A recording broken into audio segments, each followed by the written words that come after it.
Tertúlia. Meu boa tarde para todos e todas. Hoje é dia 25 de agosto de 2010, quarta-feira. Hoje deve ser o dia de Caxias, você sabe, é o dia civil do Brasil, é o dia da pátria, 25 de agosto, não é o dia de Caxias? Eu não vi nada lá, mas eu lembro da pré-militar e do negócio, é 25 de agosto. O verbete é o 1671, 4 páginas, 41 logias e 7 máximos. O tema, périplo evolutivo. Especialidade, evoluciologia. Definologia. O périplo evolutivo é a viagem de transformação do princípio consciencial, desde o surgimento do ser mínimo de insignificante vida microscópica, até alcançar a condição de grandiosa pujança de sabedoria, ainda inimaginável para o pré-serenão vulgar, própria da consciência ou consciex livre. A viagem de circunnavegação da evolução do princípio consciencial no cosmos. O périplo da competência evolutiva. O périplo ideológico desde o centramento no umbigo pessoal, a cosmovisão no megafoco interassistencial do cosmos.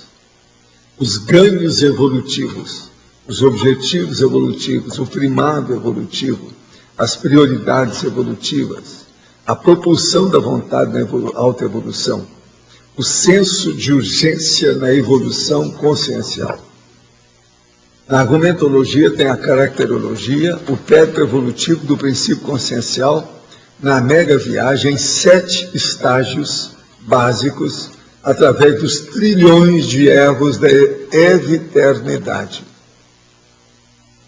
Na remissiologia, dos 15 itens nós destacamos autoevolução, alto rendimento evolutivo, ciclo evolutivo pessoal, cronoevoluciologia e eficácia evolutiva.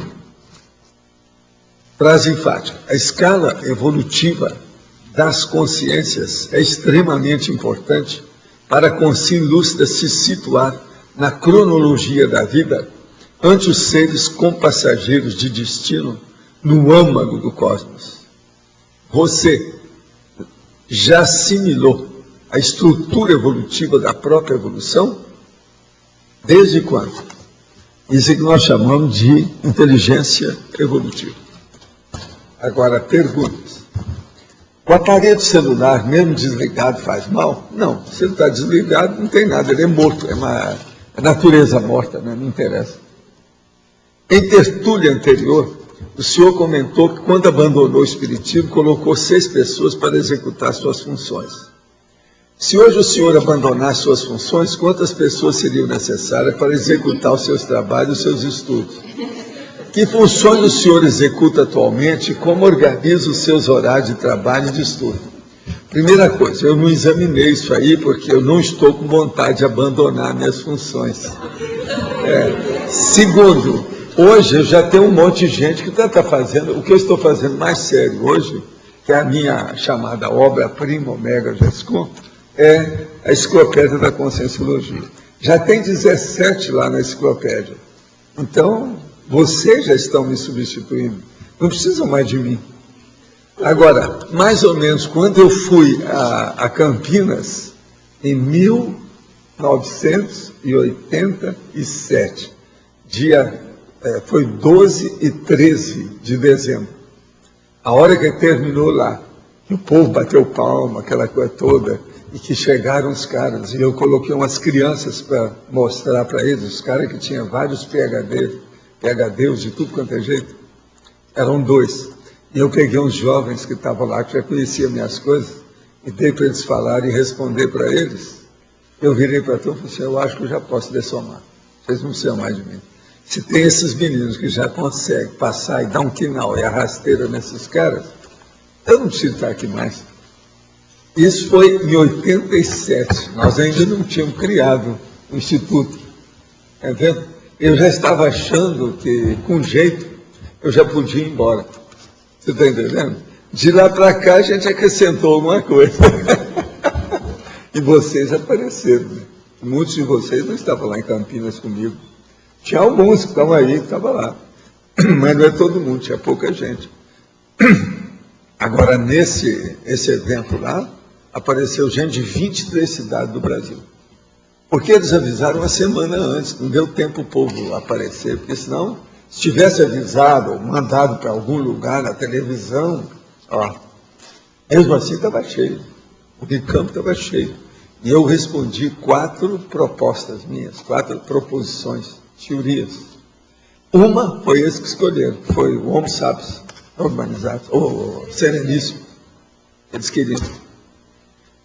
De modo que esse negócio aqui, eu não acho que o processo. Agora, minhas funções atualmente, o que eu faço mais hoje, eu escrevo verbetes. Acho que é o que eu estou fazendo mais, né? Tudo que eu faço, é isso mesmo, né? Parece, né? É o essencial. É o que eu estou fazendo todo dia. O melhor da história é que ele está mexendo no novo arquivo. Ele chega para mim e fala assim, olha, está faltando a remissiologia nesse verbete. Você é lógico. Pois eu não parei na hora que eu estava lá fazendo, eu estava fazendo. Aí. Parei. Você não viu, mas aquele papel que está lá de fora é justamente o tempo. Foi em cima do lance, você pegou o que eu estava trabalhando. Está faltando a remissiologia, está lá, né? Eu vou trabalhar depois. Agora, nós já estamos lá, pelo cálculo, são 1814 por aí, né? 1815, por aí. E já tem. Quer dizer que tem 143, 144 na frente desse de hoje aqui, ó. 1671, lá tem 1800. Lá vai fumaça. Estamos indo, né? Estamos chegando.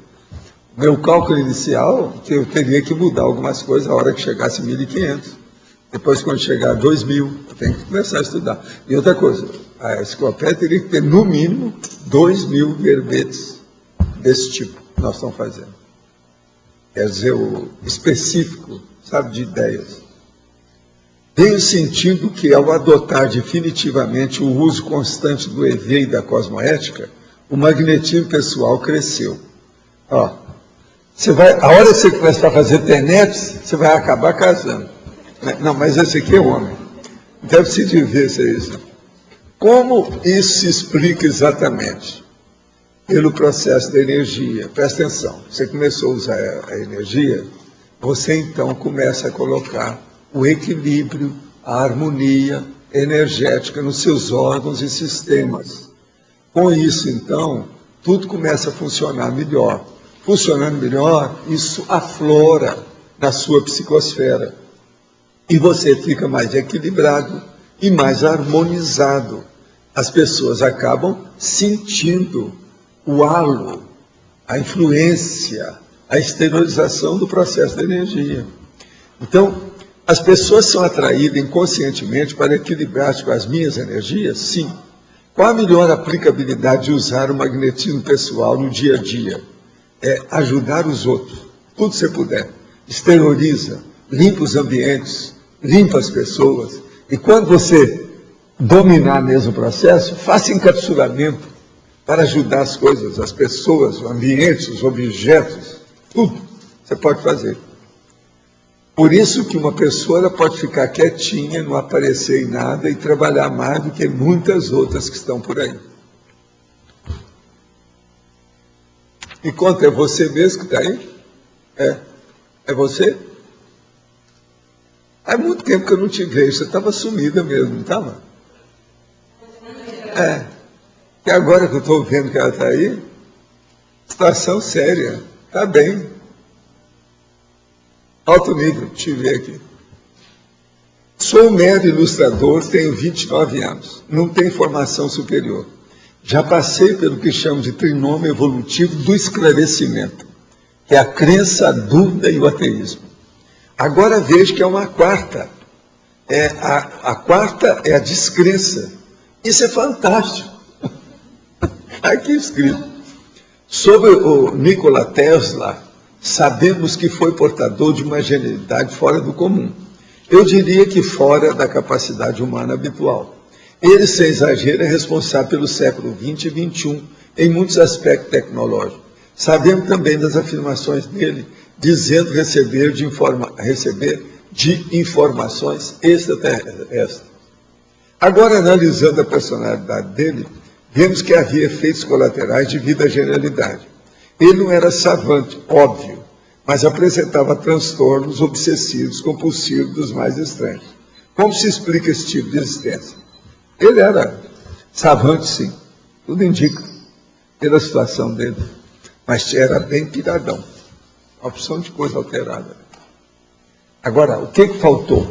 Era ele assumir esse processo da paraperceptibilidade, ele não teve chance, não estudou isso, não juntou as coisas.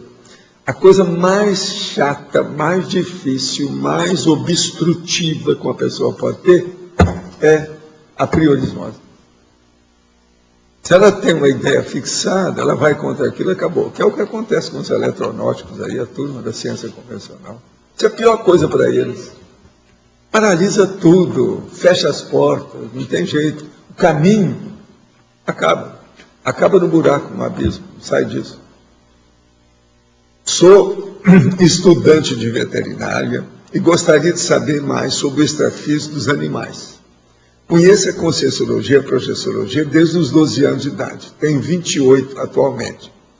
Conheço as ciências através de cursos que assisti no IPC em Curitiba, Paraná.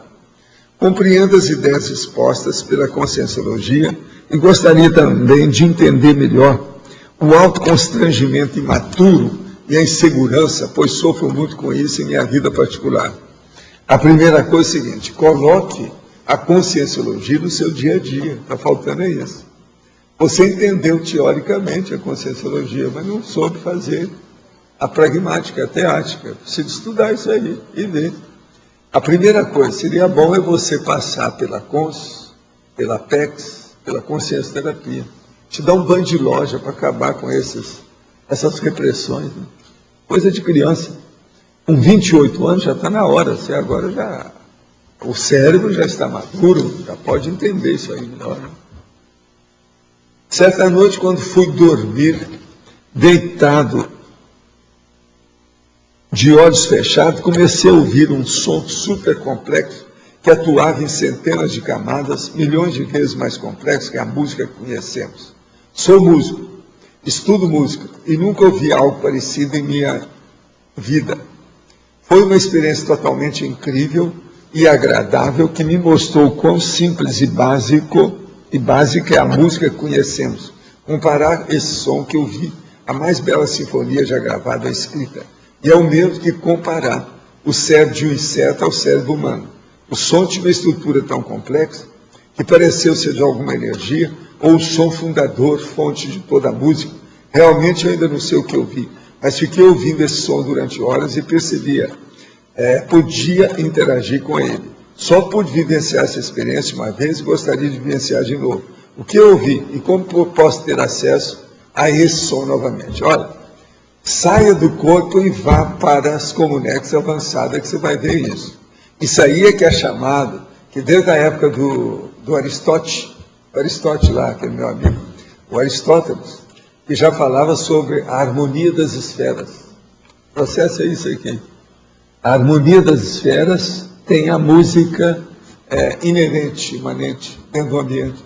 Então é isso que eles fazem hoje, da música de fundo. Tem ambiente assim. Por exemplo, interlúdio tem música assim, de fundo. Lá o Pombal tem música de fundo. Ele aí deve ter ido num lugar, mas ele só pescou a música. Ele é música, ele não viu onde é que ele estava, como é que é. Ele captou só o DJ da história, mais nada. Qual seria a finalidade dessa música de fundo? A música de fundo é para mostrar para as pessoas que ainda precisam do processo da relação humana, a parte psicológica, animal, que ela está dentro de um ambiente de harmonia. Então ela tem que raciocinar com harmonia. A pensionização tem que ser harmônica. Então aquele pano de fundo, ou a cortina sonora, é para embasar essa holopensenidade harmonizada e equilibrada. Está entendendo? Então, para muitos, tem muita gente que precisa. Isso aí é importante. Por isso que eles começaram a fazer a música de fundo aqui. Isso também é importante. Para alguns lugares é bom. Aquilo bem suave, etc. Agora, eu sou favorável que na hora de reflexão não havia som nenhum. Mas é que você, num ambiente desse, você é capaz de fazer isso. Você exclui tudo. Não é possível. Sob o mito da identidade secreta dos super-heróis, conhecido desde a mitologia até as histórias em quadrinhos atuais, teria essa sua origem no modus vivendi dos serenões, que se infiltra anonimamente na sociedade durante suas ressomas, disfarçando como cidadãos comuns, enquanto secretamente realizam verdadeiros prodígios? Sim, muita coisa disso, tudo é baseado, sim. Ninguém tem inspiração assim totalmente original.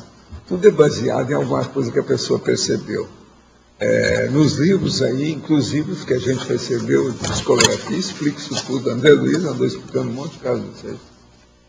Então, aquela pintura que é lá da Comunex tal, aquela música que veio do fulano que faz isso lá na Comunex tal, e por aí vai. Tem um amigo espírita que afirma não haver mudança de gênero na Seriex. Eu discordo dele. Gostaria de saber se o senhor, ele deve ser machão. Olha bem, fala com ele, que ele deve ser machão. Quer dizer, o machão geralmente é isso. Não, eu sempre fui homem e sempre serei homem. E a gente solta uma gargalhada. Olha, 200 barrigadas de riso para essa pessoa. Eu discordo dele. Gostaria de saber se o senhor tem alguma rememoração de existência passada que tinha vindo na condição de mulher. Poderia falar a respeito? Eu já falei aqui. O povo sabe. Eu fui Pítia, Pitonisa. Tem vários nomes para isso. Né? A vida é dura. E outra coisa, virgem. Que era o pior da história, era essa, virgem. Quer dizer, pior da história. Quer dizer, uma mulher virgem, invicta, que morre invicta, quer dizer, ela que tem o único aparelho para dar prazer sexual, e ela passar a vida dela toda sem usar aquilo direito, é um negócio difícil. De modo que essas coisas ocorrem. De modo que o machão lá, às vezes, né, ele está se defendendo por causa disso, está com medo. É possível fazer tares nos bairros carentes? Sim, por que não?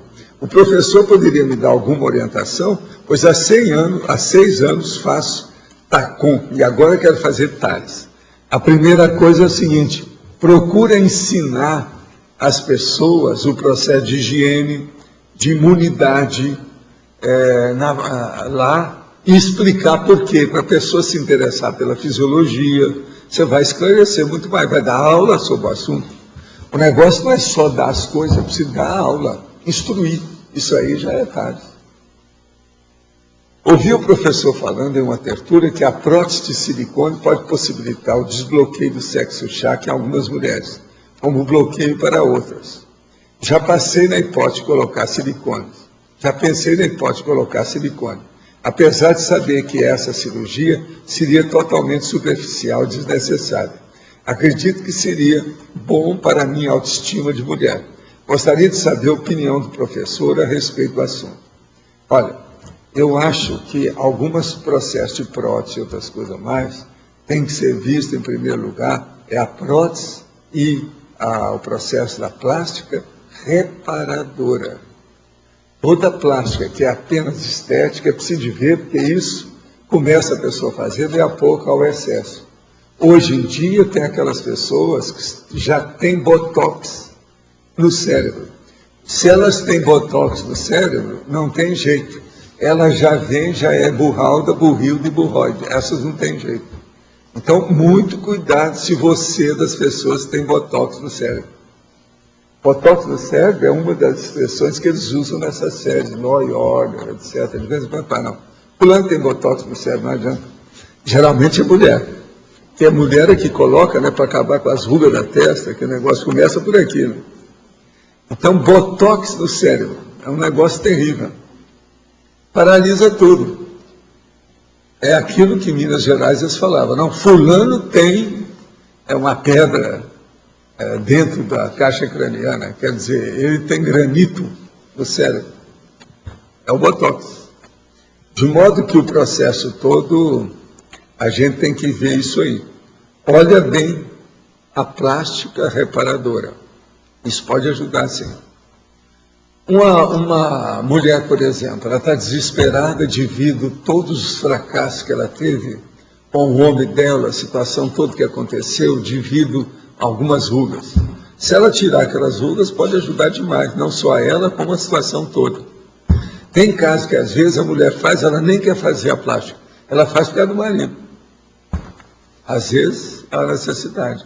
Agora, tem outros que a plástica é funcional. Igual aquele nosso amigo que eu tive que fazer, primeiro atingir a mulher dele. A mulher precisava mesmo. E estava um canhão que precisava de virar uma flor.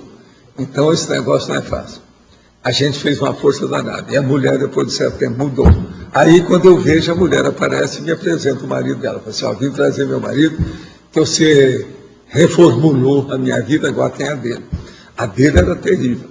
Ele representava, eu já falei aqui mais ou menos sobre esse homem, ele representava o Brasil num certo sistema econômico internacional muito sério. Mas ele que conhecia mais as coisas e estava encaminhando um trabalho de dezenas de anos.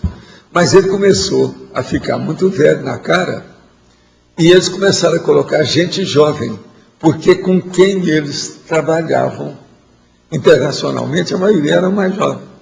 Então ele parecia um velhinho no meio da turma do recreio da escola. Então eu falei assim, eu precisava de melhorar. E realmente eu tinha umas rugas muito bravas.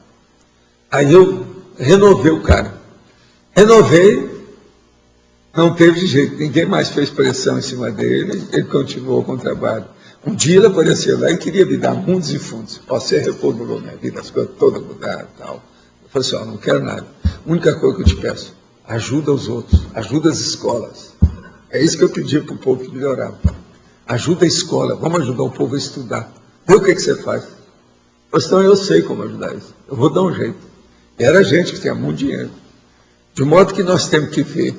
Agora, ó, silicone é um problema. Eu já vi de tudo nisso aí. Então tem o caso daquela nossa amiga que colocou o implante do silicone no seio. E estava dirigindo o carro, ela teve que parar mais ou menos dentro de uma situação mais brava, e o troço foi muito bravo, muito forte. Bateu, o seio foi para a barriga. Aqui acabou, ele deslizou e ficou para cá. Então ficou um umbigo e 2 seios de lado. Você está entendendo? O negócio todo. Isso tudo ocorre se não souber fazer e o jeito que a pessoa tem. Eu preciso saber.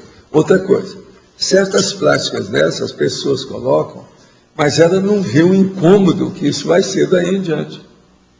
E não é só para ela, é para o maridinho, etc. Isso tudo tem que ser analisado com calma. Plástica é uma coisa séria que tem que ponderar. A partir daquele princípio que os americanos mais vivos, se vão dar uma injeção na veia numa pessoa da família, faz uma reunião da família, para ver se vai dar injeção na veia, pensa bem no resto. Por exemplo, uma plástica que tem que fazer uma anestesia geral, isso é um problemão. Tem que abrir o olho. Anestesia na cabeça é um problema. É preciso? Vale a pena?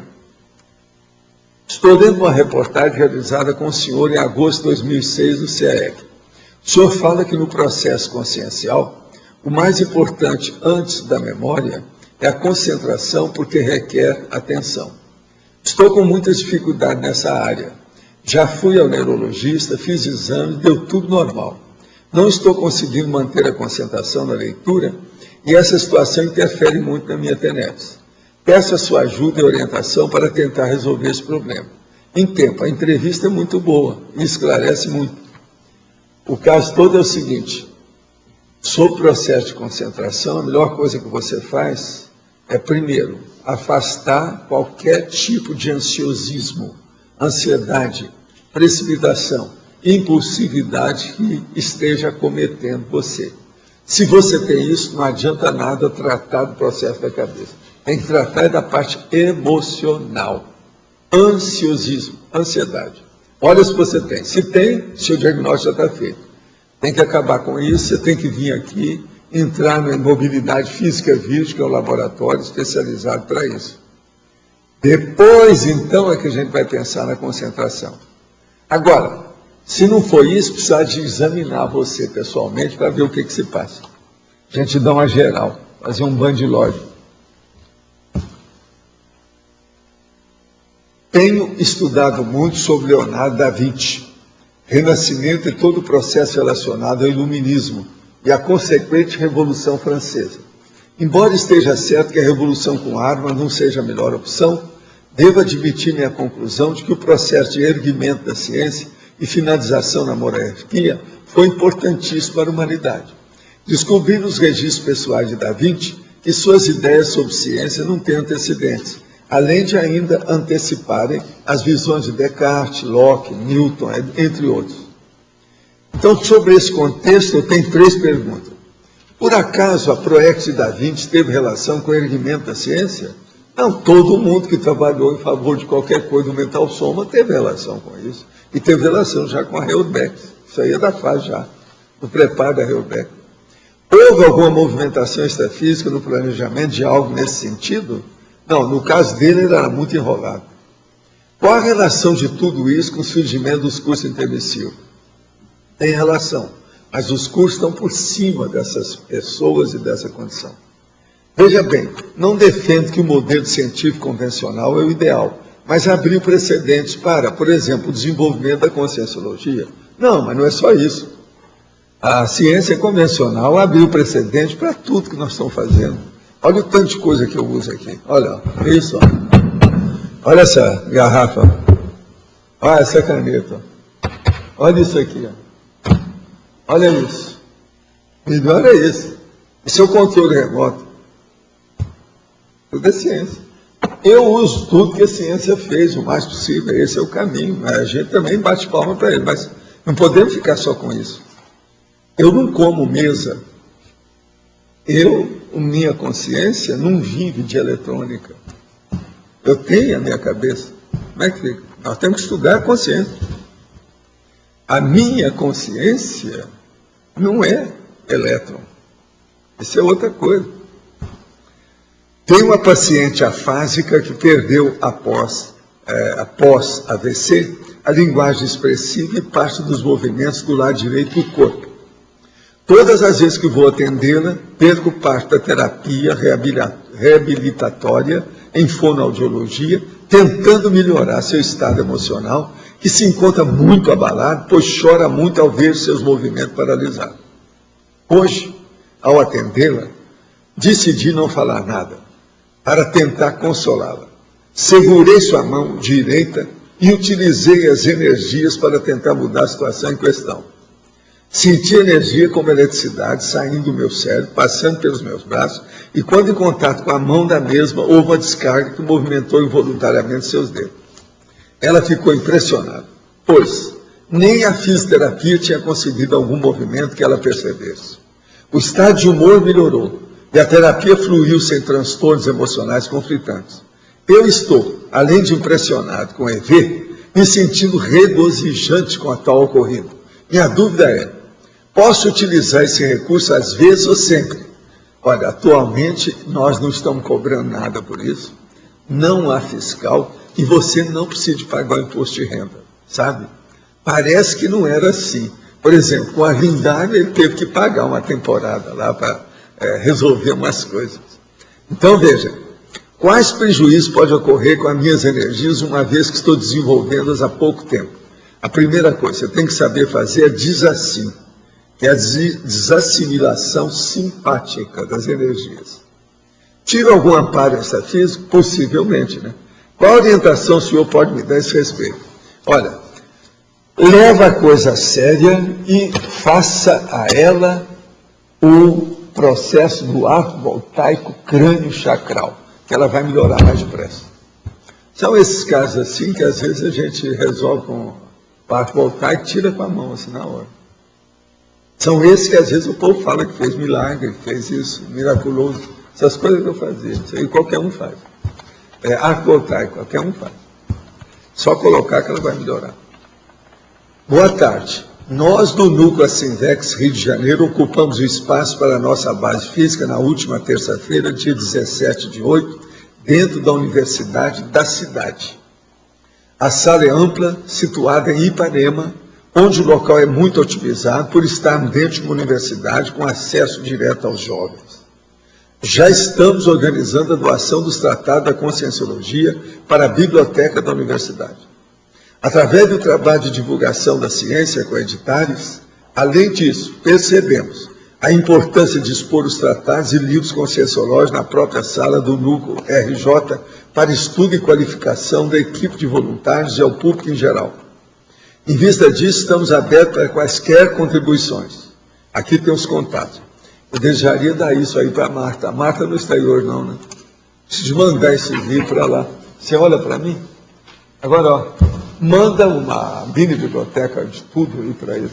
Esse aí precisa, porque eu mandei para eles, mas isso aí é Ipanema. A universidade que eu mandei era na cidade, quando eu estava lá. Quer dizer que isso aí deve ser um campo deles. Eles estão colocando isso, né? Deve ser isso. Porque essa universidade nós já mandamos material para eles. Eu já tive contato com eles. Mas se lá não tem nada, eu preciso mandar uma mini biblioteca para eles. Eles vão gostar. E outra coisa, eles estão lá dentro agora. É a primeira universidade, parece, do Brasil que recebe a Conscienciologia assim. Acho que é a primeira. Não lembro assim, de nenhuma outra. É com local próprio, etc. Tal, e eles mesmos pagando tudo tal. Isso aí eu acho que não tem. É como se o Instituto fizesse uma das unidades lá dentro, no espaço lá dentro. Marinha encontra 5 minas da Segunda Guerra Mundial enterradas em área urbana de Maracogi, em Alagoas. 5 minas enterradas, não é fácil, hein? As minas enormes, está aqui o negócio.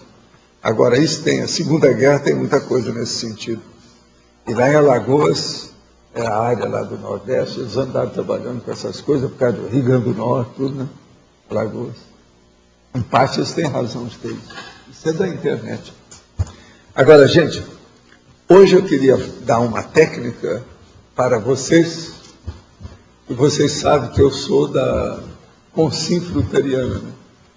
Então, nós estamos agora começando a safra da amora. Eu vou dar a técnica de colher amora para vocês. Essa é a técnica nossa. Eu estou com o dedo sujo de propósito. Eu tive que passar lá para me ver como é que está a situação. Então, são 9 itens que eu coloquei para vocês entenderem bem como é que a gente colhe amora. Certo? Escolher o lado do sol da tarde. As frutas grandes são mais doces. E elas geralmente aparecem onde tem mais sol, em cima da amoreira. 2. Buscar os grandes frutos que sejam pretos, as frutas pretas. Elas são um pouco azul escuro, assim roxas, mas são mais pretas. 3. Encostar e ela cai na sua mão, não precisa estar puxando. Isso é a sabedoria de quem já mexeu com isso, tá certo? Você só encosta, se ela estiver muito madura, ela cai na sua mão, em vez de cair no chão. As mãos e os dedos ficam manchados de sangue, parece que caiu sangue em você. Não se preocupe, porque ela não cortou sua mão nem seu dedo. Isso é normal, parece sangue mesmo quando ela está ali. 5. Observar os sapatos para não se sujarem demais. 6. Cuidado para não manchar as roupas, porque se cair às vezes pode manchar. Tem aquela pessoa que fica debaixo da moreira e fica mexendo e sacode. É lógico, ela vai ficar toda manchada. Vocês, eu acho que são mais inteligentes do que isso. Tá certo? Agora, 7. Estamos no início da safra. Há ainda muitas amoras verdes. Não se impressione, pega as pretinhas, grandes. 8. Há amoreiras com maior número de amoras maduras do que outras. Vocês olham que essas são melhores, as grandonas. 9. Há dezenas de amoreiras no CAEC. Tá certo? Boboca de vocês, se gostam disso, que não tem. Eu desejo falar para o Wagner Alegrete, que é tarado com amora. Que nós estamos entrando na fase. Se você, Wagner, aparecer por aqui, Ó, vamos reservar uns pés para você. Ninguém chega lá perto. Mas, ó, teria que colocar uma cobertura, porque os passarinhos brigam com as amoreiras. Um dia desse, lá na porta de casa, estava uma briga danada. Foi preciso de apartar os passarinhos, mandar, porque a briga... Foi quase eu tive que chamar a SWAT para tomar conta dos passarinhos, porque a situação estava precária. Briga de tudo quanto é, inclusive uns novos aí, né? Tem uns passarinhos novos, tudo brigando por causa das amoras. Agora, ó, tem essas duas amoreiras grandes aí, logo que a pessoa, ela é bem visível, são as maiores que tem aqui em cima. Mas do lado lá por trás da nossa casa e atrás, tem amora docíssima. Lá por trás, hoje não tem muitas, porque as que estavam mais visíveis eu acabei com elas. Mas lá atrás ainda tem muita ainda. Eu estou só falando, porque essas são doces demais. Agora veja, se vocês começarem a comer muita amora, é doce demais, cuidado, que isso pode dar outros resultados aí, inesperados, oportunamente. É os chamados efeitos mediatos. Esse eu não falei. Vocês olham bem. Agora, gente, eu estava aqui hoje conversando aqui sobre o processo de debate aí das coisas. Então, tem aqui uma frase que eles usam isso nas pesquisas de filosofia. Então, eu digo para vocês a seguinte frase e vê o que está certo e o que está errado nisso. A estrela mais distante da galáxia. O que quer dizer isso? A estrela mais distante da galáxia. O que tem de verdade nisso? O que tem de real? O que tem de exato nisso? Primeira coisa, como é que você sabe que essa estrela é a mais distante? Não tem jeito, isso é bobagem. A besteira, ó, enorme. No entanto, o povo está falando tudo bonitinho, de acordo com a ciência, com a astronomia. A estrela mais distante da galáxia. Por que você acha que a estrela que é mais distante? Você não sabe. Como é que você vai medir? Baseado em quê? Vocês estão entendendo, então, como é que o negócio é controvertível? É aí que nasce o processo da racionalidade para a gente fazer a refutação. Mas não, e aquela galáxia, você aponta, não, essa é a galáxia, a estrela mais distante dela. Mais distante como? Você não sabe, você não está lá, você não viu, você não chegou lá, como é que fica? Então, observem bem o que é e o que significa a condição de racionalidade no debate, na refutação, na discussão. Eu li esses dias que os cientistas eles estão descobrindo a extensão das galáxias, cada dia isso vai aumentando, trilhões e trilhões, e nunca, sempre descobrindo uma... Você tem que saber, de manhã é um tanto, de tarde é outro, de noite é outro, amanhã tudo muda. Como que vai falar o que está mais distante? Desse jeito até eu, né? Agora, coisa dos... Eu acho, por exemplo, essas consciências mais adiantadas, acho que elas não fazem essas elucubrações, né? Não, essa elucubração é mais do pessoal... Tempo. Se nós formos agora perder tempo, porque isso é igualzinho o processo de a causa primária. Vai perder tempo com isso? Nós não sabemos a causa primária nossa aqui, ó, junto das coisas, nós vamos saber agora do cosmos. É querer muito. Você mesmo falou. O negócio é ficar olhando perto da gente para ver se a gente está entendendo bem. E ter a ideia da cosmovisão, para ver a distância.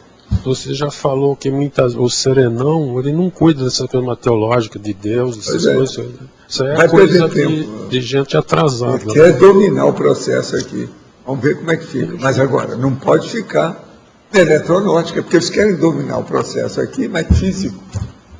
Eles não raciocinam com lucidez sobre o assunto. Isso mas não a eletronótica... O processo é a multidimensionalidade aqui. Ela também nasceu das bobagens das religiões, que inventavam coisas que não existem também. Tudo que a religião fala não existe, e acha que a verdade é absoluta de coisas que não existem. Não, e outra coisa, todo o processo da ciência começou através de elucubrações que, na verdade, tudo era fantasia e imaginação. Os processos todos aí que nós sabemos. Né?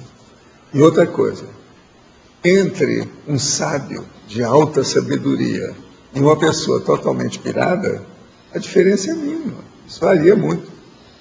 Aí um sábio, cheio de vida, dá um troço no corpo dele, ele muda tudo de uma hora para outra e fica boboca do meu jeito. Agora, infelizmente... Então as coisas são muito relativas em matéria de manifestação. Infelizmente, eu tenho que dizer que no meio dessas elucubrações, a maioria dos filósofos está no meio. Eu não estou nesse meio de fazer essas elucubrações mateológicas, essas loucuras. Mas agora na filosofia é o jeito de eles preencher o tempo deles, né? Senão eles não têm nada para falar. Se não encher de linguiça, por isso que eu falo. Fizeram mais uma escola, quer dizer, mais uma fábrica de linguiça, uma escola de filosofia. Abriram mais uma escola de linguiça.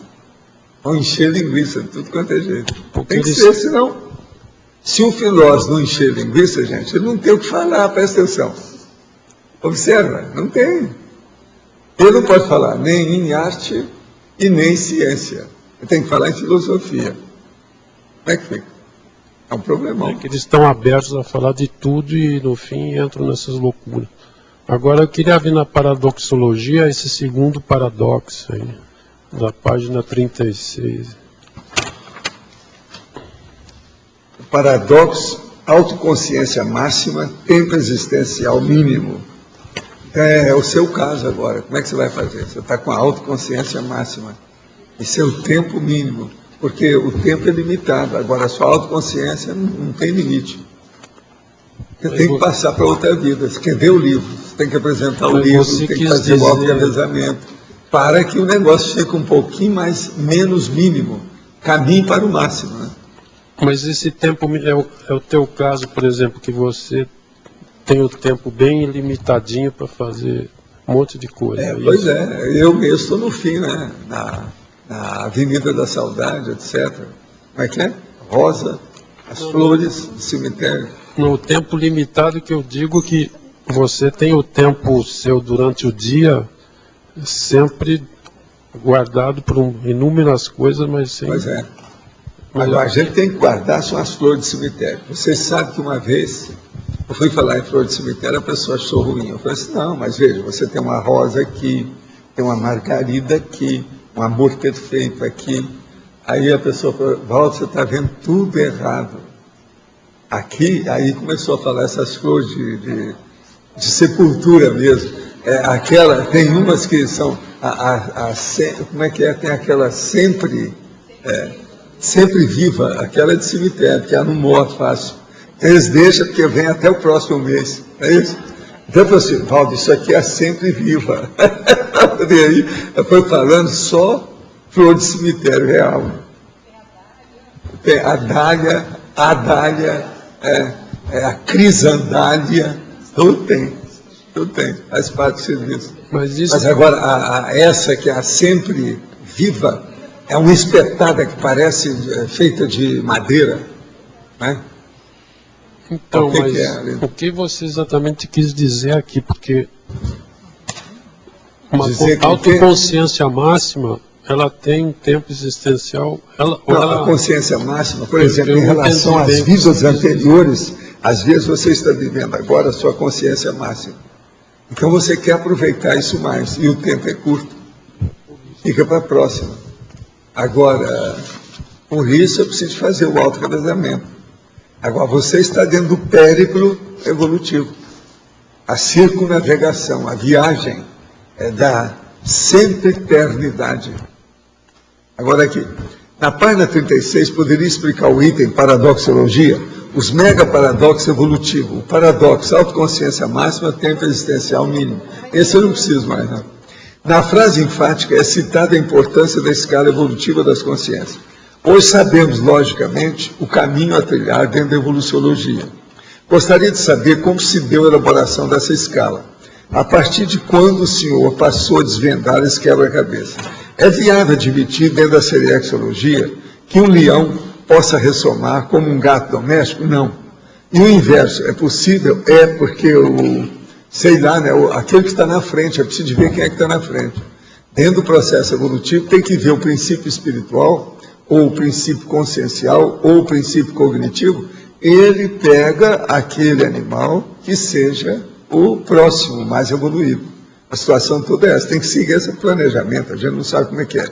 Agora, regressão de bicho não tem jeito. A pessoa regride dentro do patamar em que ela está.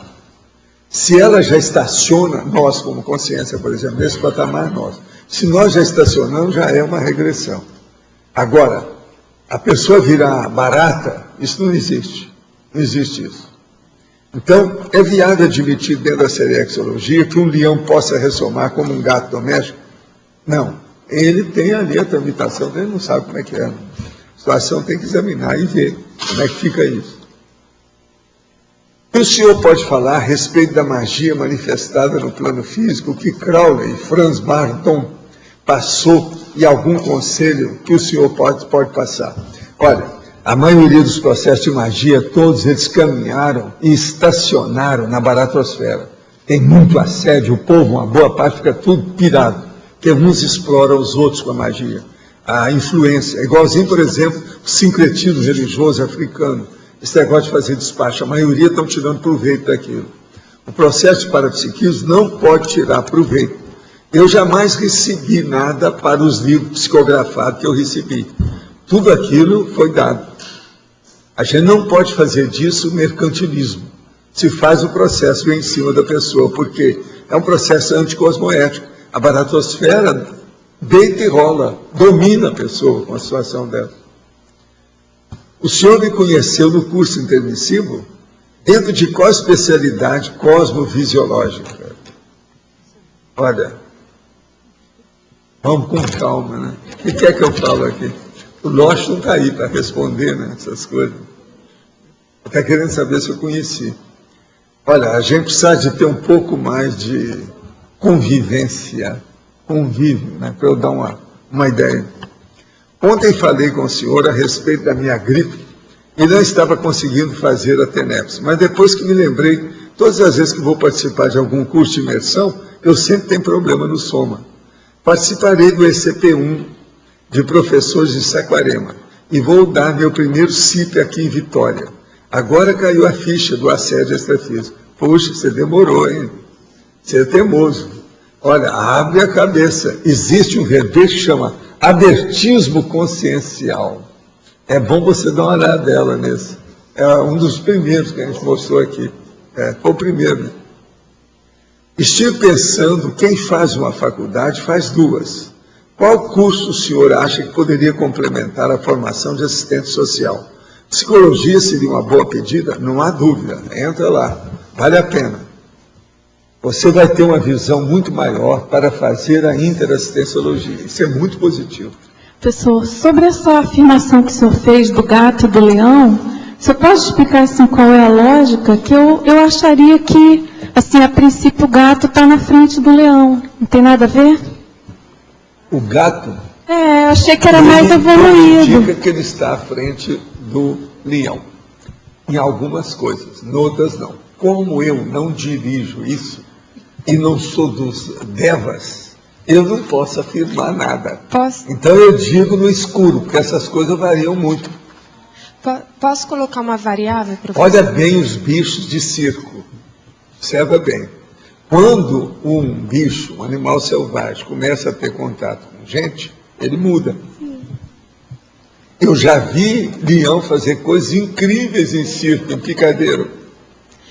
Então, mas dentro dessa questão, digamos, mais biológica, pela linha de Darwin, a gente tem a questão do mais apto. Na verdade, hoje o leão em si está ele está caminhando para a extinção, enquanto o gato, ele está caminhando, como ele tem uma melhor convivialidade com o ser humano, ele está mais próximo e ele está sobrevivendo melhor. Quer dizer, na linha evolutiva, se a gente pensar na linha da intrafisicologia, o gato está se dando melhor. Primeira coisa. O leão é muito assediado, auto-assediado. Você vê que ele não tem muito contato bom com a gente. Com a gente, exatamente. Já o gato não. Ele fica amigo, não deixa a gente, arranja um attachment violento com a gente. Isso já tem sua razão de ser. Outra coisa, não adianta falar que o gato tem um cérebro desse tamanhozinho e o leão tem um cérebro desse tamanho. Que tamanho de cérebro não quer dizer nada. Se fosse assim, as orcas dominariam o cosmos.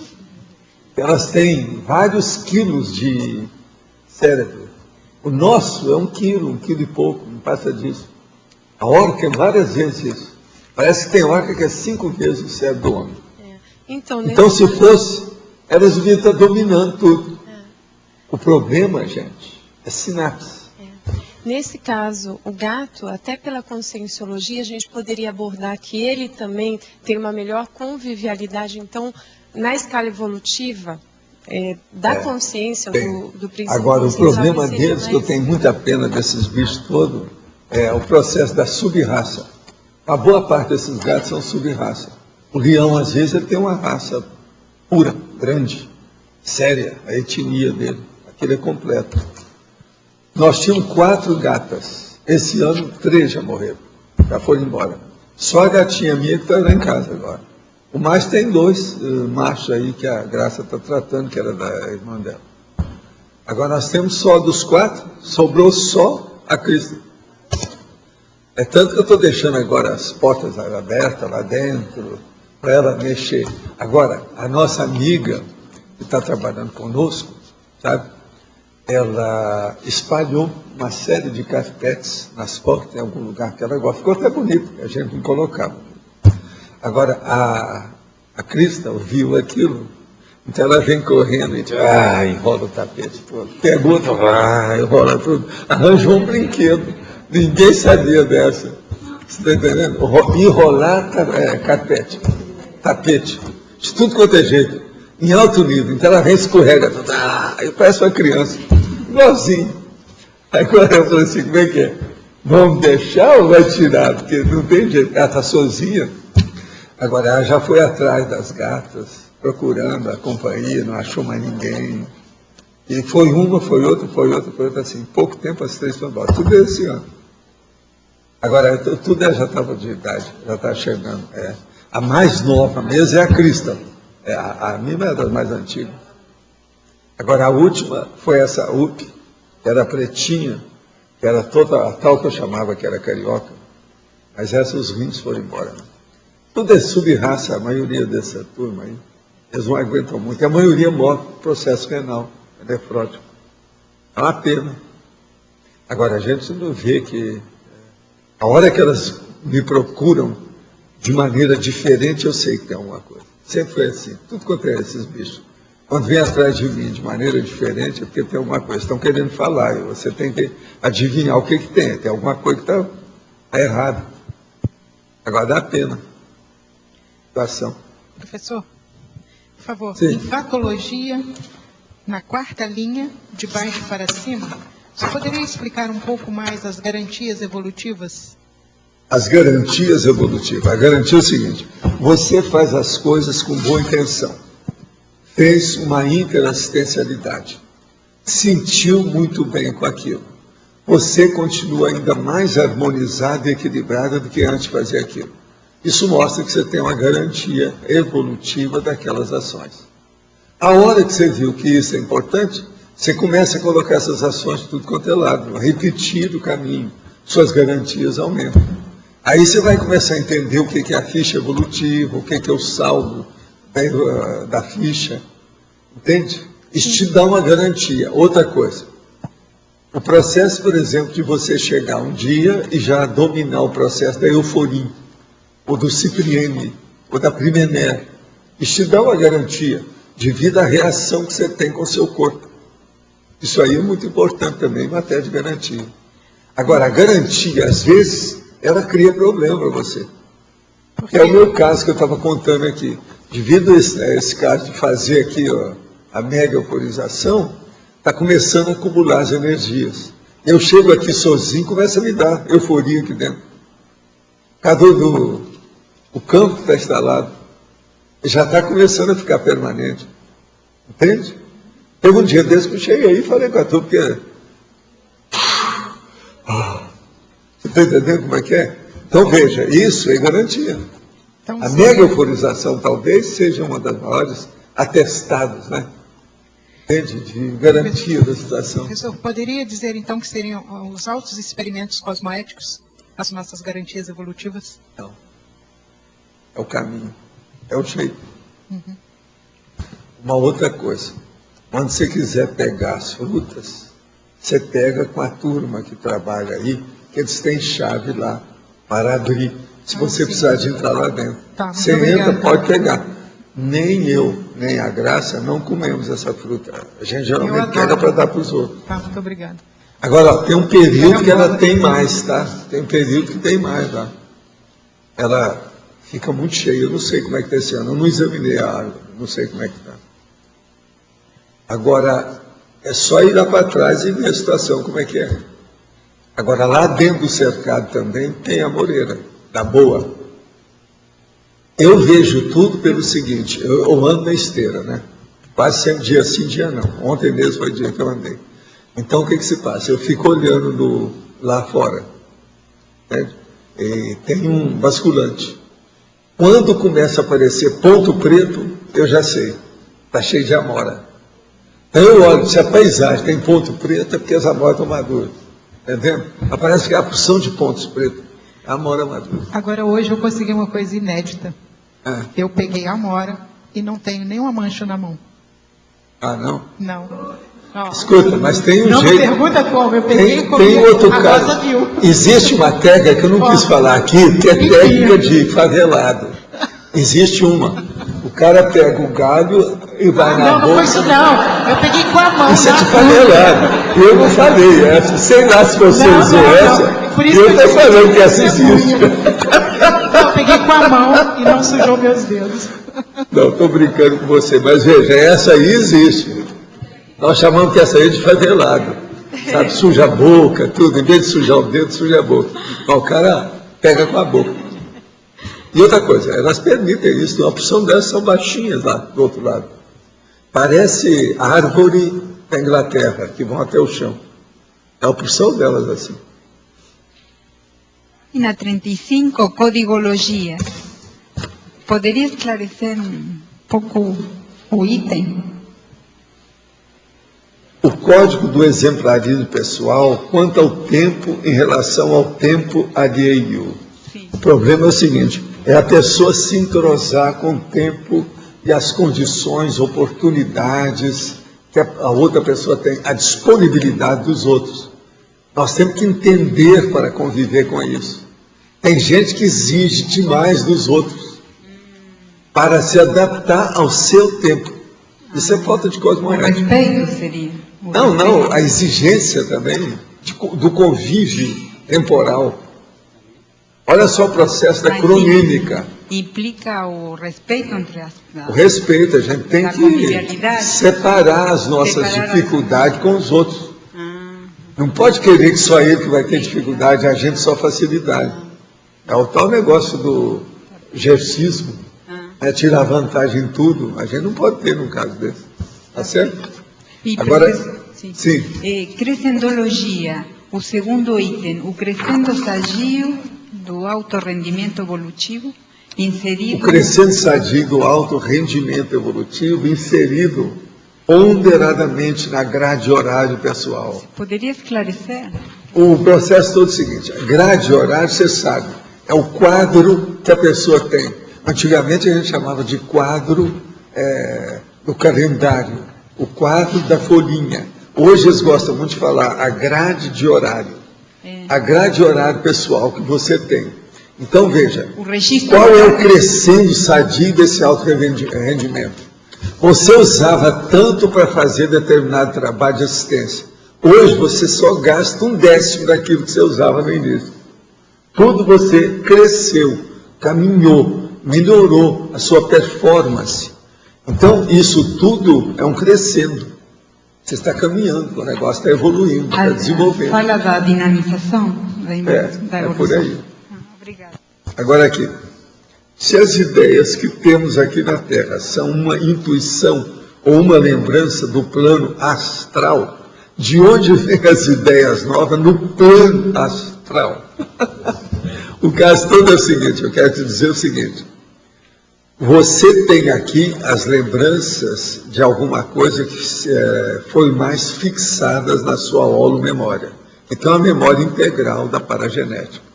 Agora, você geralmente, a maioria das pessoas, quando elas têm muita lembrança dessa lucidez total, chega a 75% pelos nossos cálculos.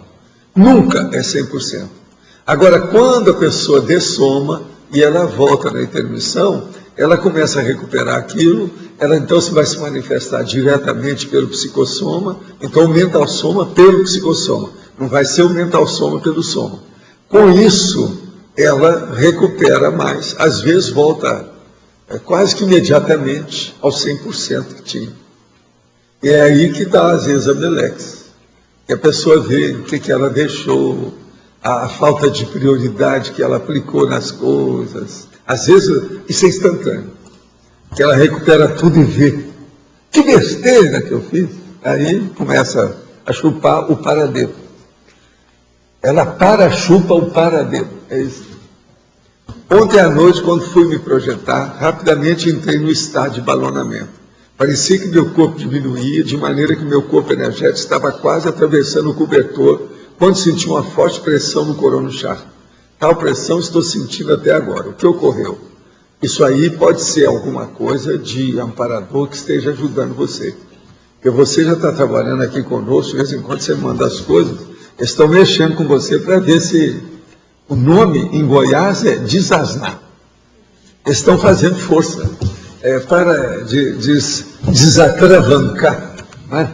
A pessoa, tirar o travão, destravar. De modo que você está no caminho, é por aí. E mexer com o corono-chakra é coisa séria. Valdo, sim, aqui no D. Valdo, a expressão patamar evolutivo, você considera como sinônimo dos estágios da escala evolutiva? Patamar evolutivo? Igual nível evolutivo, igual grau evolutivo. O processo é questão de semântica. O que a pessoa tem que entender é como é que ela chega naquilo. Pelo seguinte, nesse patamar, a pessoa tem que entrar como se fosse um platô. Ali, ela domina. Se ela ainda está fazendo careta, ela ainda não está naquele platô. Isso é extrapolação. É aí que eu quero chegar. Isso é que é a diferença. Eu já sabia que, possivelmente, você ia perguntar isso. Eu já estou falando. Isso. Então, o problema é a pessoa chegar num nível que ela domina aquele nível todo. Quando ela domina, ela começa já a interessar mais para o extrapolacionismo. Ela já vê qual é o próximo passo. Você está entendendo? Pois é. E às vezes ela tem uma visão maior ainda. Ela vê 2, 3 passos na frente. E a minha pergunta... Eu, por exemplo, eu vejo os próximos 3 passos. Pois é. Veja bem. Tenex, Ofiex, agora, o processo da semiconsciencialidade, depois, o teleguiado, autocrítico. Eu fico vendo isso tudo aqui. Às vezes eu olho uma coisa e falo assim, isso aqui é de qual nível? Você está entendendo? Uhum. Coisa que eu estou estudando, né?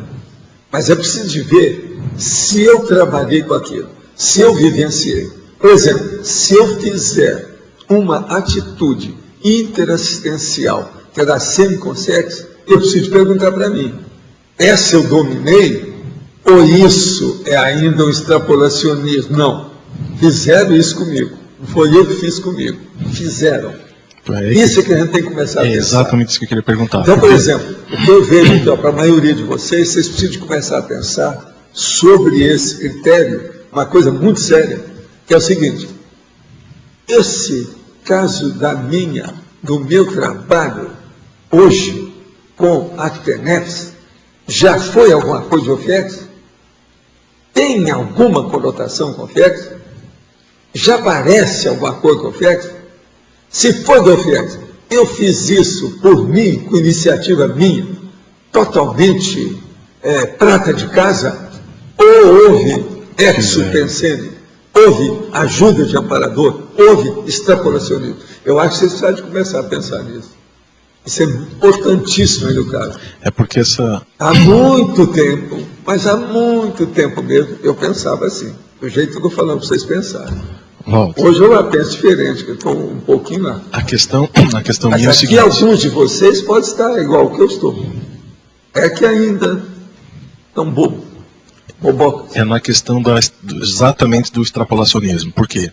Essa dose da extrapolação, pessoa, ela enxerga, às vezes pode até sentir um estágio intraconsciencial superior ao que ela é. Então ela se sente... Agora, ó, isso mostra que você está estudando. Toda pessoa que começa a escarafunchar, olha o nome que eu estou usando, escarafunchar, a ciscar demais, extrapolacionismo, é porque ela está evoluindo. Houve alguma diferença. O povo ainda não entende isso aqui. Eu sei que quando eu falei de extrapolacionismo aqui, eu não vi muita reação. Ixi, estava ainda num primarismo básico. Está muito difícil. Porque a questão... É uma das coisas mais sérias que tem, para a gente entender o processo. Para você, eu pensei muito na questão da dose da extrapolação. Porque, por exemplo, ao mesmo tempo que você está homeostático, que você acha que está homeostático... Tem que ver o resultado, a repercussão. Qual foi o alcance? O que é que deu? Ecoou em quê? Qual a ressonância? Porque você colocou a questão da pessoa não dominar. É exatamente isso que eu estava pensando. Porque você não domina aquilo. Você fez muita careta para cantar. Então, não dá. Você não domina. Não pode fazer careta e tem que colocar o pé nas costas. Quer dizer, tem jeito. Som limpo e um pé só, o pé nas costas. Entende? E outra coisa, não é para dedê, não. A coisa é mais séria. Um balé. Balé espacato. Espacato rindo, né? Entende? Agora, você está no caminho, é por aí. As pessoas aqui que não pensar em extrapolacionismo nesse nível são burraldas e burroides. Entende? É hora de começar. Valdo, agora a forma que você usa para saber que aquilo não é seu... É o processo da interassistencialidade. Se o resultado foi imediato, grande, profundo, se causou uma diferença óbvia, tudo tem sua razão. E a gente precisa de ter processo de evolução, escuta bem, Eduardo, processo de evolução, nível de evolução, grau de evolução, patamar de evolução. O que interessa é o seguinte, qual o nível da sua hiperacuidade sob a assistência que você prestou ali? Olha sobre isso que vai melhorar muito aí tudo que você está fazendo. O nível da hiperacuidade da sua interassistenciologia, ou a interassistencialidade. Qual foi a qualidade disso? Qual o nível? Como é que isso se expressou? Atingiu o quê? Qual a repercussão disso? Qual a ressonância? É aquele negócio do eco. Qual a ressonância? O que é que deu isso? Uma coisa muito importante que tem é o seguinte, o extrapolacionismo é seu, mas o resultado é de outrem. Eles não dão ponto sem nó. Eles jamais vão fazer uma coisa só visando você. Vocês estão ajudando você porque estão querendo ajudar os outros. E outra coisa, você vai ficar cada vez mais igual a eles. Por isso que é que eu falo aqui, né, as coisas, etc., o caso do livro, esse negócio todo. A gente tem que seguir o que eles dão, né? Vamos na sombra. Vamos no vácuo. Está entendendo? Aqui. O caminho. Eu queria saber aqui deixa eu me achar aqui. Na laboratoriologia, por que o laboratório de auto-organização está com está com minúsculo, enquanto que o do paratecnologia, o P está em maiúsculo? Porque paracronologia e evoluciologia são ciências. Tá. Nos dias. Agora, auto-organização seria organizaciologia. Aí ele seria com letra maiúscula. Esse é o critério que a gente tem. Tem lógica? Olha bem. Pois é. Detalhezinho daí, depois me chamando. Os meus detalhes são horrorosos, eu sei. Isso é a mulher que me falou um dia desse. Os seus detalhes de comunicação são horrorosos. Mas, infelizmente, eu não posso fazer nada. Ela falou, tem lógica. Então, falei assim, então nós estamos quites. Eu não preciso de... Posso dormir essa noite? Pode. Então não tem nada. Em fatologia, é o último item, o senso de urgência na evolução consciencial. O senso de urgência na evolução consciencial. É aquilo que eu falo aqui sobre o autorevezamento, o livro, o processo da obra-prima, Mega Gescom. Esse é o senso de urgência. Se uma pessoa não pensar no autorevezamento, ela não está pensando na evolução dela. Ela ainda não deu valor para o CMP, o ciclo multiexistencial pessoal. Pensa bem. Esse é o senso de urgência na evolução consciencial. Uma outra coisa, se uma pessoa chega aqui e ela não voluntaria em nada, ela não tem esse senso de modo algum. Ela ainda não viu. O prioritário, ela não usa. Então, como é que uma pessoa vai ter o senso de urgência evolutiva se ela não tiver uma ideia de prioridade daquilo que ela faz? Não tem jeito. Vocês estão entendendo? Estão entendendo? Só essa questão do voluntariado, principalmente porque a pessoa, ela não pode ser só teórica na interassistência, né? Ela tem que ser prática também. Tem que ser pragmática, vivencial, senão não resolve. E outra coisa, sem interassistencialidade, não adianta. Até o serenão precisa da interassistencialidade. Tudo dele é baseado nisso. Então, cada vez que você evoluir, mais interassistencialidade vai ter. O seu percentual de interassistencialidade cresce de acordo na ordem direta. Aí, falando lá o processo que o Eduardo está perguntando, é na ordem direta do patamar evolutivo. Aquilo aumenta. Evoluir é ajudar os outros. No caso do périplo, né, é mais a questão prática mesmo, né? Quando você mete a mão na massa. Mete a mão na massa. Mas, Everton, você está querendo falar faz meia hora, eu sei. Eu vi você pegando, tirou, colocou, tirou. Ele estava ali, não sobe e desce, danado. Aqui na página 37, na caracterologia, você fala ali dos diversos jogos de domínio, né, cada um em um estágio. Ali o item 2, a autopersonalização. Autopersonalização zoológica. As formas holopensênicas elementares. Os jogos de domínio das energias conscienciais. Aqui, Valdo, você está colocando esses jogos de domínio, cada um no item, como predominantes. Então, porque no caso da hominologia primária, nós ainda estamos nos jogos de domínio das energias conscienciais. Ainda estamos, né? Agora, o problema são as formas holopensênicas elementares. Certo, como é que chega nisso aí? Dentro da zoologia, não é fácil. Sim, mas a questão é essa. Agora eu começo falando da botânica. Mas você colocou assim esses jogos de domínio como predominantes em cada estágio, não que ele se estanque, né, em cada estágio. Não. Ele se prossegue nesses jogos de domínio. Né? E a gente não sabe como é que isso funciona. Eu não sei classificar o processo das espécies. Ainda não apareceu o Mendelejev para fazer uma escala nesses animais. O Darwin também não deu nada ainda. Ninguém sabe isso aí direitinho. Nem o Roberto Lyman. Nem ele sabe.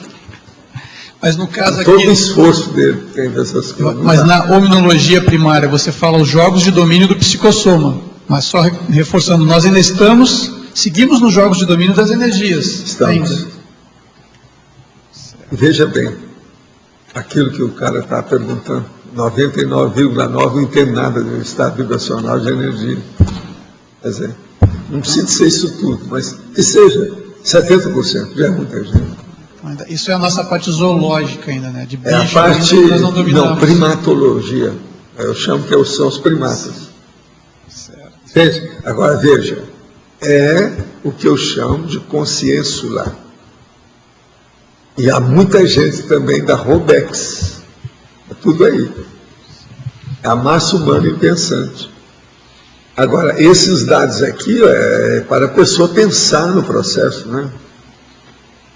Aqui está numa ordem cronológica, o périplo. A pessoa pensar. Hominologia primária, olha só. O egocentrismo da consciência vulgar, a interiorose, o autismo, os jogos de domínio do psicossoma, o paracorpo dos desejos. O autismo, por exemplo, eu coloquei aqui. E você vê que é uma doença que dá pena a gente ver a situação. Uma pessoa autista. Por quê? Ela é regressiva. A pessoa sabe muito mais do que aquilo, no entanto, ela está fechada em si. Então, ela causou tanto veneno, tanta peçonha, ela está tão intoxicada no ego, que começou o veneno contra a própria pessoa. Você entendeu como é que é? Por isso que dá o autismo, ela se fechou.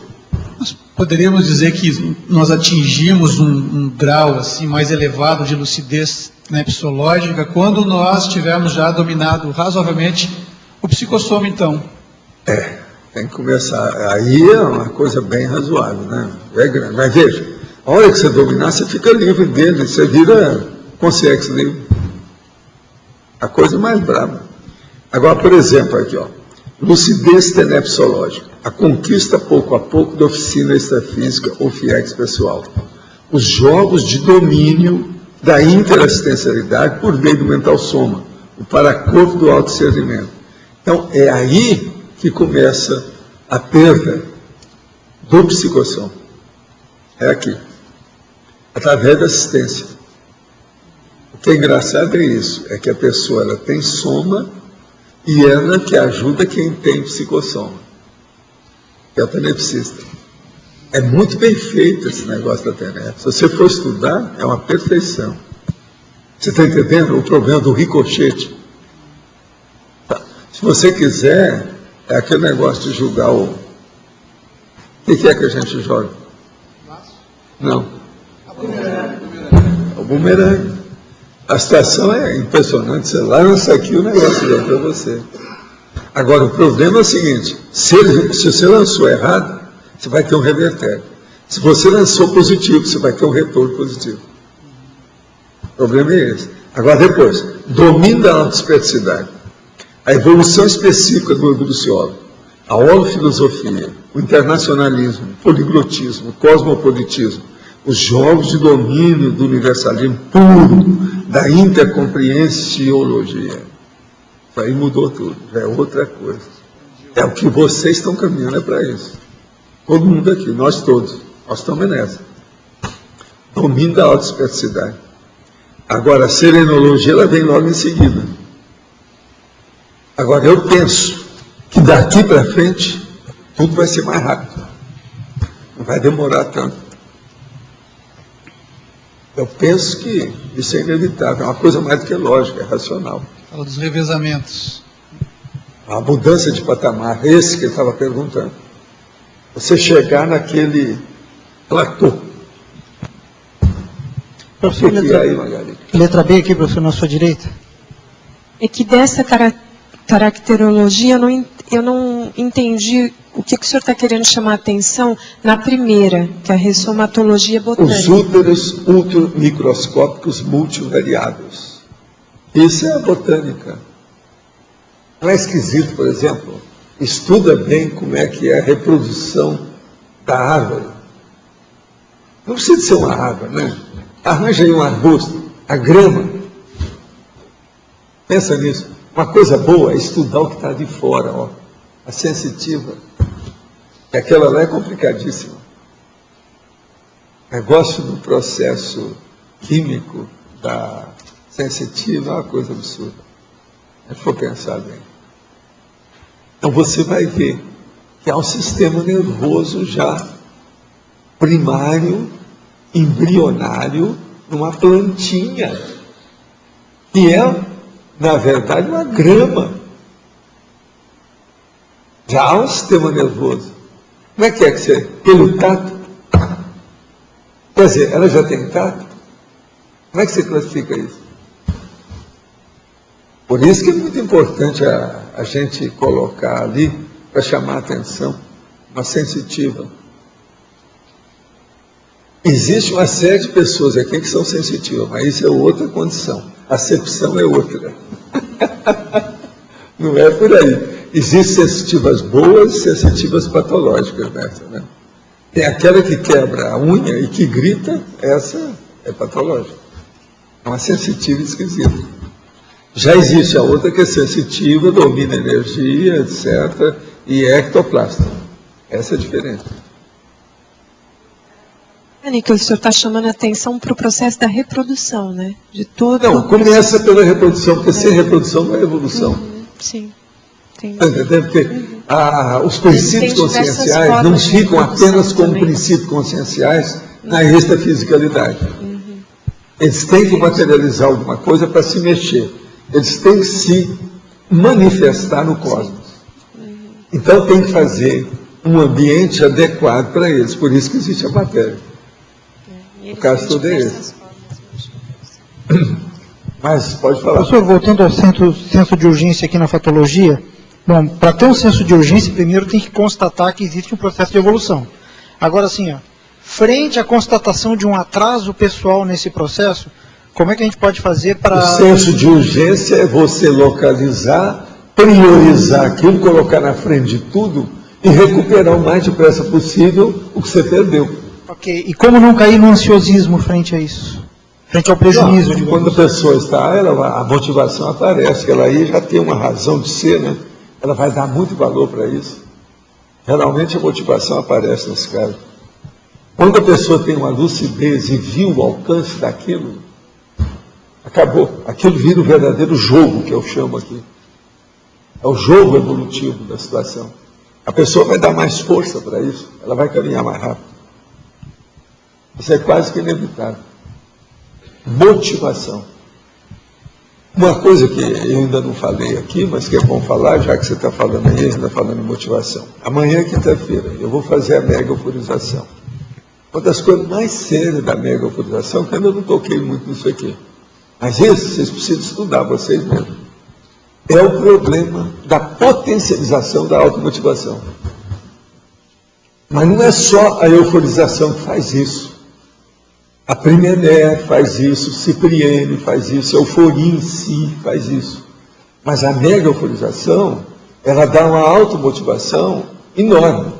Então a primeira coisa que a pessoa tem que fazer, se ela está começando já a dominar o processo da mega euforização, é se organizar e disciplinar melhor, principalmente aquilo que nós estamos falando, a grade de horário que ela vai fazer. Porque senão, dá uma motivação, se ela não tiver cuidado, ela vai cair na dispersão. Ela vai querer fazer tanta coisa até amanhã cedo, que é uma loucura. Não adianta, não é por aí.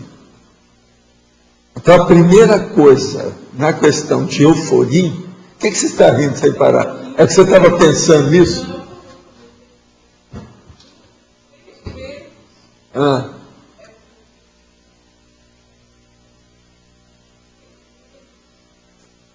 Euforização, eu só fui dormir assim, mais de 2 horas da manhã, trabalhando, produzindo. Olha lá, a Venera não. E a gente estava comentando, assim, essa de preparar para é uma loucura, é gasolina azul que a pessoa fica, como se injetasse, você está entendendo? Uma gasolina azul na pessoa.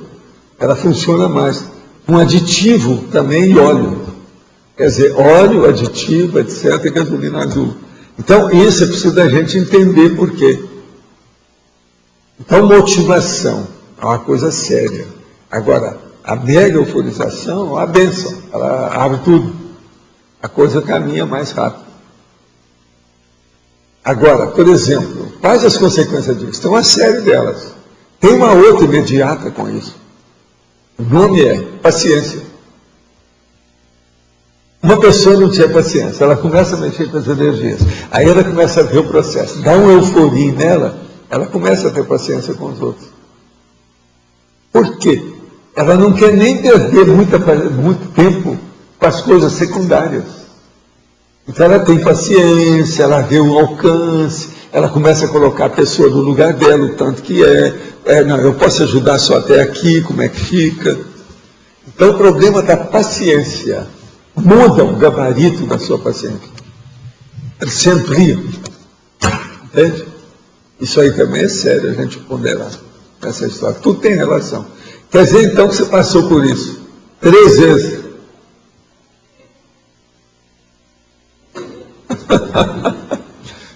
Nós teríamos que cobrar mais, né, João? Esse é resultado after effects, não é isso? Professor. É maior, né? Aqui, Sim. professor. Em continuidade, aí na efeitologia, então, dessa mega euforização e essa questão do senso de urgência, o senhor podia explicar melhor os efeitos do tempo na qualidade das realizações pessoais? Como é que é? Os efeitos do tempo, esse tempo que o senhor se refere ao tempo cronológico. O tempo é o seguinte, o tempo é o problema que a pessoa perde com as horas da vida dela. A tendência dela é priorizar tudo observando detalhadamente as horas. Então, por isso que eu trouxe aqui o turno mensal somático, aquela situação toda. É para fazer a pessoa pensar nisso. Ela tem que arranjar um modo, dentro da grade de horário dela, que ela produza mais. Tem que examinar isso, para ver por que é. Entende? Aí, ó, entra aquele negócio que eu estava falando do Apolônio, de manhã e de tarde. Está entendendo? Ele já tinha visto isso. Agora, não foi só ele, não. Parece que o J. Cristo fazia isso. Tinha muito que esse troço vem da antiguidade, das iniciações. É o processo de horário. Tá? Acabei de ser demitida da empresa onde adquiri tendinite antes da demissão. Gostaria de saber se é cosmoético processar a empresa, pois, segundo a lei, eu não poderia ser demitida. Olha, aí é bom você consultar um advogado e ver a situação, como é que é, né? Ver o que você tem também de atestado médico sobre essa história, o que é que deu. Quer dizer, por causa da tendinite, eles mandar a pessoa embora, isso aí tá bravo. Isso é caso de, não é só de justiça, é de polícia. Agora tem que ter um advogado nisso aí. Quando digo, esta ou aquela pessoa não tem amparador, e durante a TENEPS pensei nisso no amparador dela, isso é o correto? Sim, porque você está pensando nela, já está pensando na qualidade de um amparador, já tem gente pensando nela, se daqui a pouco tem 5, tem 6, tem 10 que pensam, vai acabar aparecendo um amparador, porque já tem gente interessada na pessoa, e sempre vai ajudar. Isso já é assistência. Sobre o assunto da universidade da cidade, nós conseguimos uma sala dentro da unidade de Ipanema para usar como base física para o núcleo Asindex no Rio de Janeiro. Em troca, entramos em um projeto de extensão para a grade curricular da universidade, que é o PRODIE, Programa de Desenvolvimento da Inteligência Evolutiva. Esse programa conta com oficinas de debate, cosmograma, palestras, cine-debates e caminhadas bioenergéticas, pautadas no paradigma consciencial, contabilizando crédito de extensão para os alunos da universidade. Devido ao foco desse projeto, assim como de estruturar uma base física para a Sindec no Rio de Janeiro, vemos a importância de termos os tratados básicos da Conscienciologia, não apenas da biblioteca da universidade, mas também na sala da Sindec. Novamente, agradecemos quaisquer contribuições. Então, você já está sabendo. Acabei de ser demitida da empresa onde adquiri... Não, essa aqui é a mesma coisa, o que é isso? É repetição aqui. Eu não entendi depois do outro. Esse aqui já foi. O senhor, em suas retrocognições, chegou a ser contemporâneo de alguma personalidade do Antigo ou do Novo Testamento? Eles estão querendo tudo agora. O senhor lembra de ter participado de algum evento do passado bíblico? Ou, em sua opinião, os acontecimentos da Bíblia foram simples devaneio em massa? Olha, a maioria, muita bobajada que tem, que eles ajudaram, do jeito que a igreja fez com J. Cristo. Que Apolônio de Tiana era muito superior ao J. Cristo. No entanto, eles colocaram tudo em cima do J. Cristo. E o Apolônio ficou, cortaram tudo, liquidaram com ele, tudo isso. De modo que esse processo do Antigo Testamento ainda é pior ainda, tem muita bobagem. Tudo que vai a 1, 2, 3, 4, 5 milênios aí para trás, fica tudo difícil. O senhor conheceu a colônia espiritual Nosso Lar? Pois estava vendo o trailer do filme Nosso Lar e aparece o espírito André Luiz sendo apresentado para a cidade dentro de um veículo aéreo. Mas se o corpo é sutil, por que andar em veículos em colônias espirituais? Eles chamavam isso de Airbus. Airbus era um processo que a turma falava, que é o ônibus aéreo. Que eles falavam isso, ficção científica. Isso tudo é imaginação do povo, porque não precisa de nada disso. Mas se o corpo é sutil, por que andar em veículos em colônias espirituais? Não, o processo é volitação. Penso então que distinguir uma colônia espiritual da Terra é evolução espiritual e tecnológica. Sendo assim, é tudo uma questão de semântica? Estou certo em pensar assim? Não. O problema é que, extrafisicamente, você anda com a volitação. A volitação é que manda. Inclusive, existem os líderes autoevolutivos e volitativos, que eles pegam e levam dentro daquele campo de força, de energia que ele faz a psicosfera dele, a parapsicosfera, envolve todo mundo e vai com ele. Como se fosse uma galinha com os pintinhos, ele leva tudo, carrega com ele.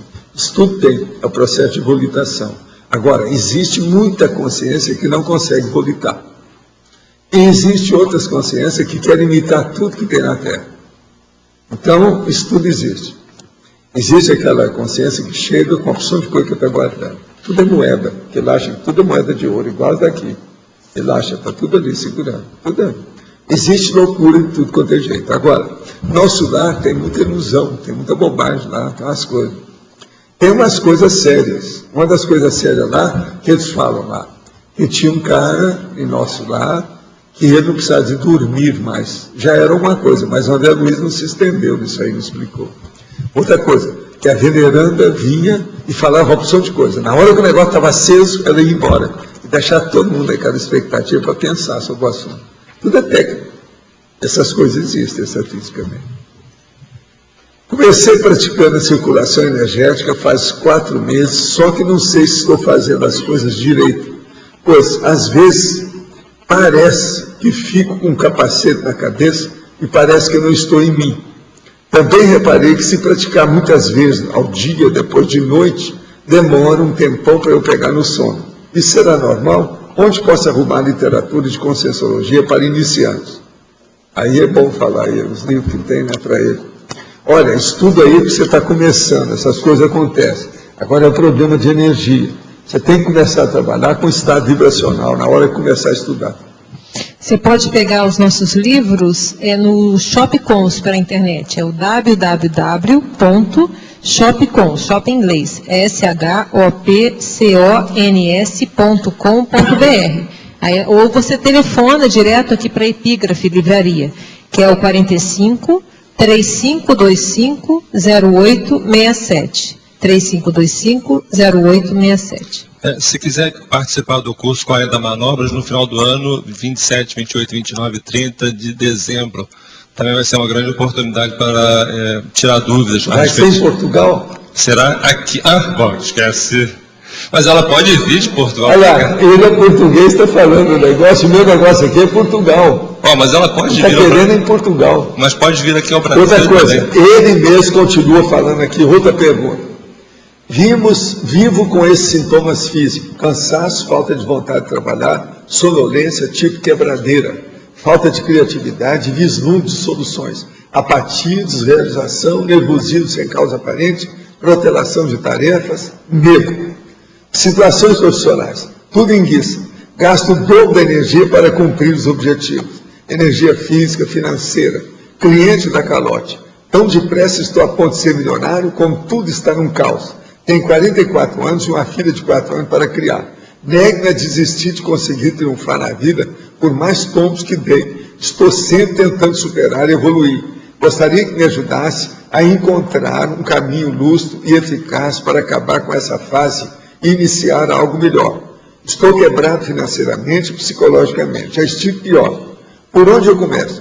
Tenho mesmo que praticar assistencialidade? Como? Será que o senhor poderia me indicar o caminho? Acho que tenho mais uns 44 anos para virar o jogo. Pode me ajudar? Gente, qual é o endereço lá da IAC em Portugal, lá em Lisboa e no Porto? Fala para ele aí, para ele procurar a turma lá, que eles dão um jeito nele, com estado vibracional. Nossa amiga de Portugal, você entrou na onda. Foi só falar aí com o homem de Portugal, ele acusou lá na hora. Você viu só em cima do leme? Olha, o melhor eu acho que ele entrar no site, que lá tem todos os endereços, né? Não, vai ser que está errado. Espera aí. IAC, o site é www.iacworld.org. Então, IACWORLD.org. Então, você entra e lá tem vários endereços, inclusive o endereço de Portugal, acho que é o mais fácil para ele encontrar. Tá? Porque tem É melhor por ali. Ele não está falando de onde ele é. Ali na tela. Aqui está só falando Portugal, mais nada. É que ele está mostrando na tela o site e lá ela pega todas as informações. É a Aloíde, né? E o professor Waldo, mais uma dica aqui no ar. Em outubro vai ter a jornada de saúde da OIC e também vai em Portugal. Vai ser em Lisboa? Vai ser em Lisboa e vai ter atendimento consciência terápico. Então, se ele quiser... Então seria bom Évora Monte, Évora Monte. Isso em outubro? Como? Em outubro? Vai ser em outubro. Outubro, Lisboa... Aí Évora Monte no campus. Vai ser em Évora Monte no campus. Ah, sei. Então tá. Então é na sede lá da IAC. Tá certo? Outra coisa. A aceleração de decisões por causa de um objetivo específico que, na teoria, vai acelerar a evolução e otimizar a mudança de patamar devido à melhoria da interassistência, mesmo que talvez pulando fase do ciclo evolutivo e da preparação, pode acabar deixando rebarba e aumentar o contrafluxo? Olha, sempre a gente trabalha e pode acontecer de ficar alguma rebarba. As crises de crescimento, às vezes, podem trazer isso. Isso é uma coisa normal. Mas se a pessoa faz a coisa com jeito, ela sabe do processo e acompanha isso com lucidez, sem isso criar muito processo, né, sério. De modo que a pessoa supera. Eu não vejo isso como grande coisa. O problema é ver a boa intencionalidade da pessoa. Se ela tem, tudo melhor. Eu quero dizer para vocês que tem uma amiga minha hoje que está completando aí uns aninhos, sabe? E eu queria que a gente batesse aí os parabéns, como diria o rapaz lá, bater os parabéns. Entende? Que é bater umas palmadas para ela, não é isso? Que é as palmas. Que é a nossa Anália de Oliveira Maia, que é aquela mocinha que está ali.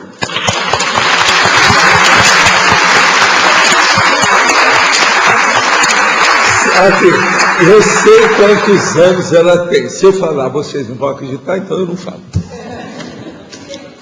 Vocês não vão acreditar em quantos anos ela tem, se eu falar. Vocês acham que eu sou uma pessoa mais ou menos conservadinha? Vocês adivinham aquela lá. Mas eu não vou entrar nessa. Olha lá, não é uma menina, olha lá, cheia de vida.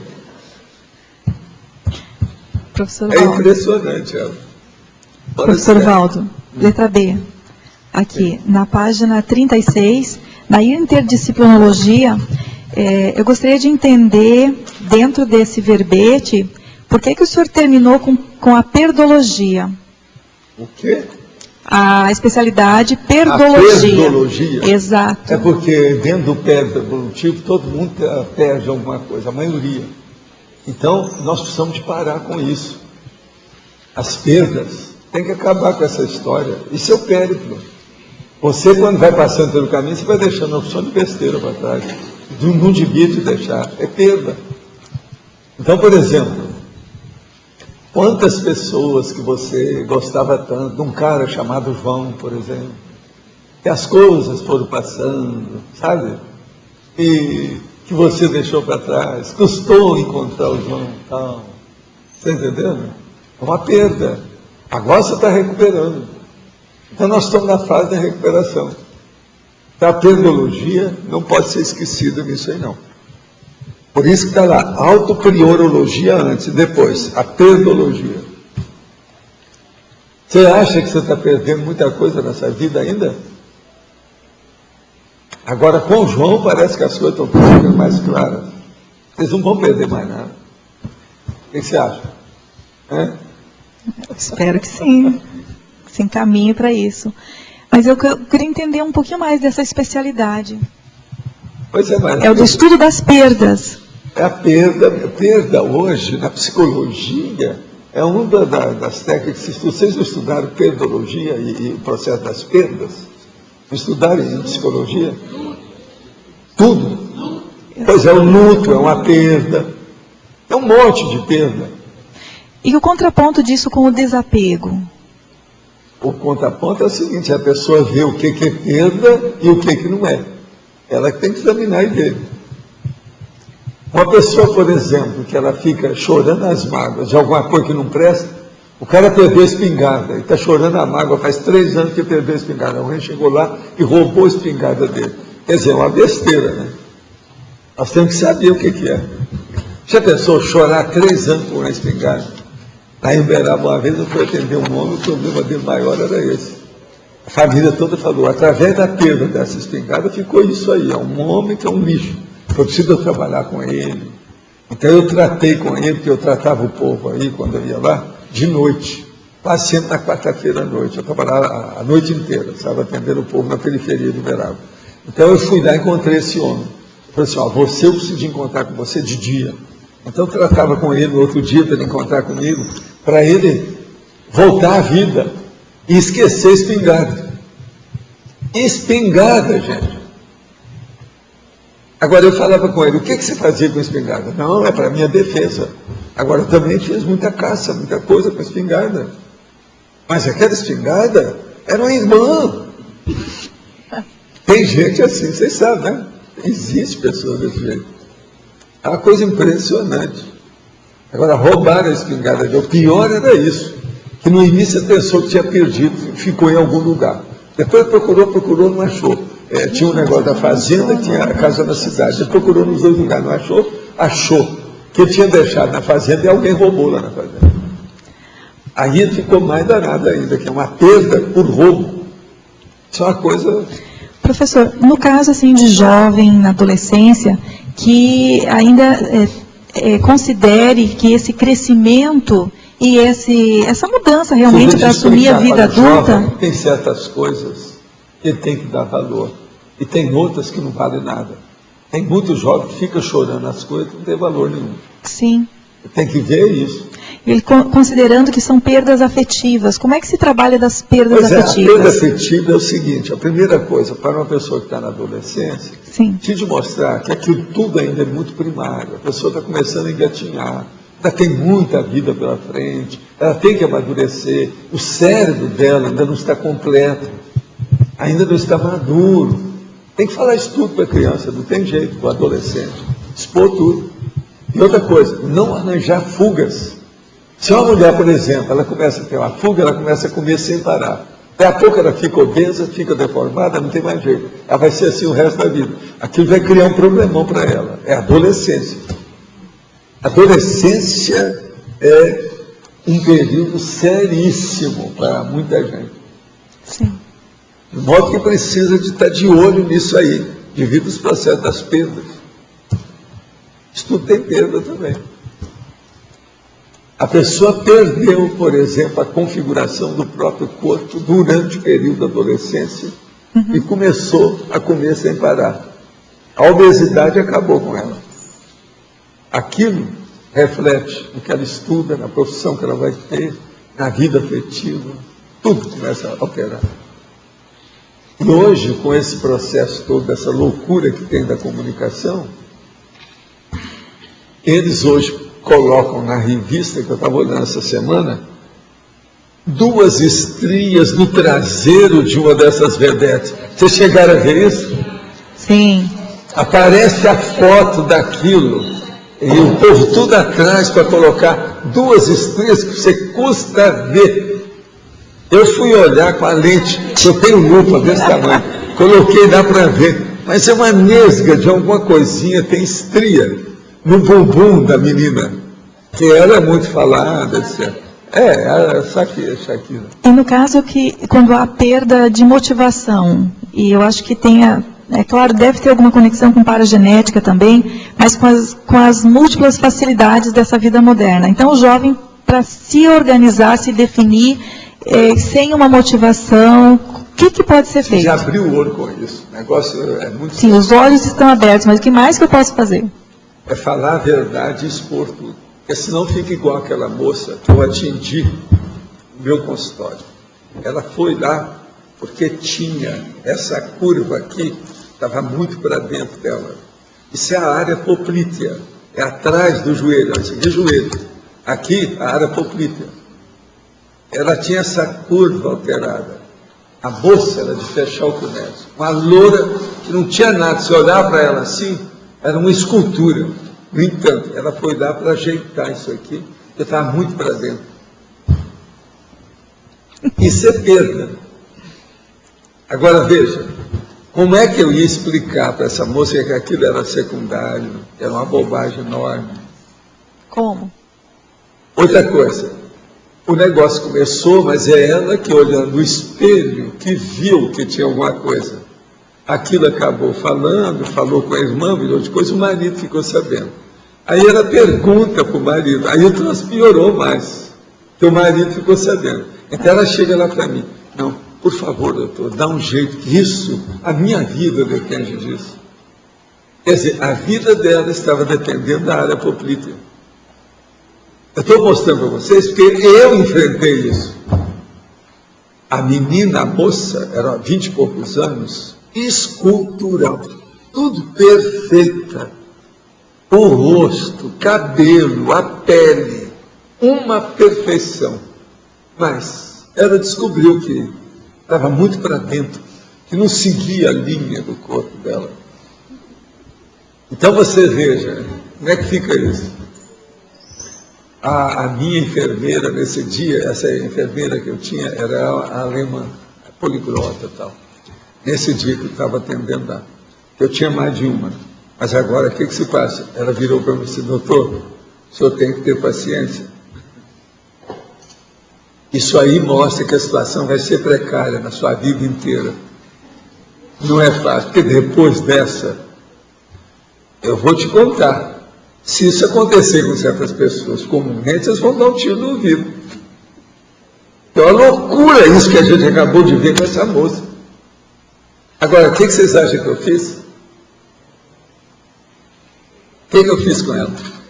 Eu acertei o negócio. Como?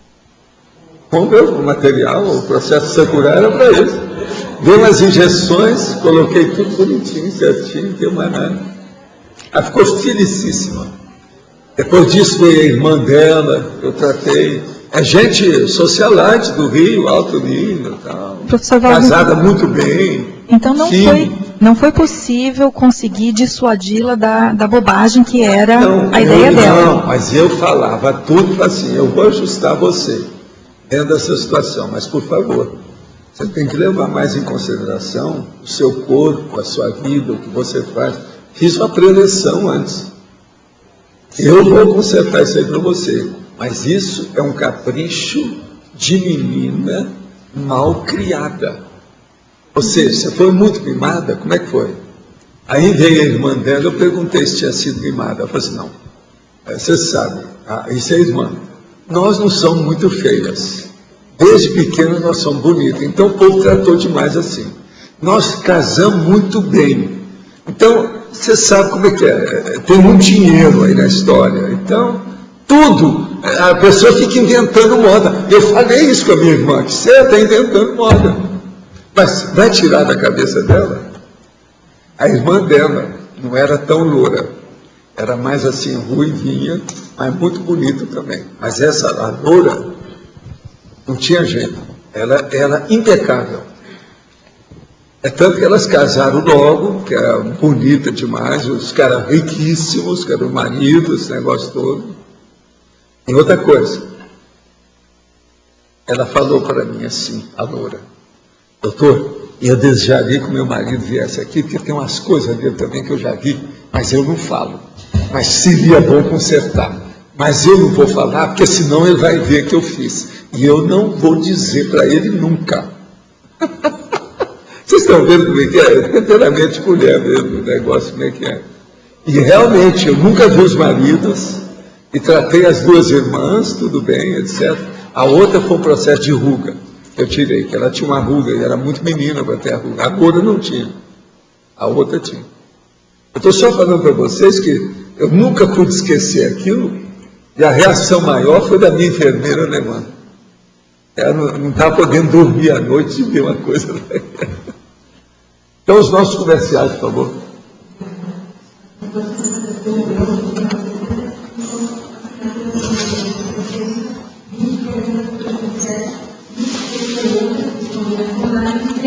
Votos presenciais.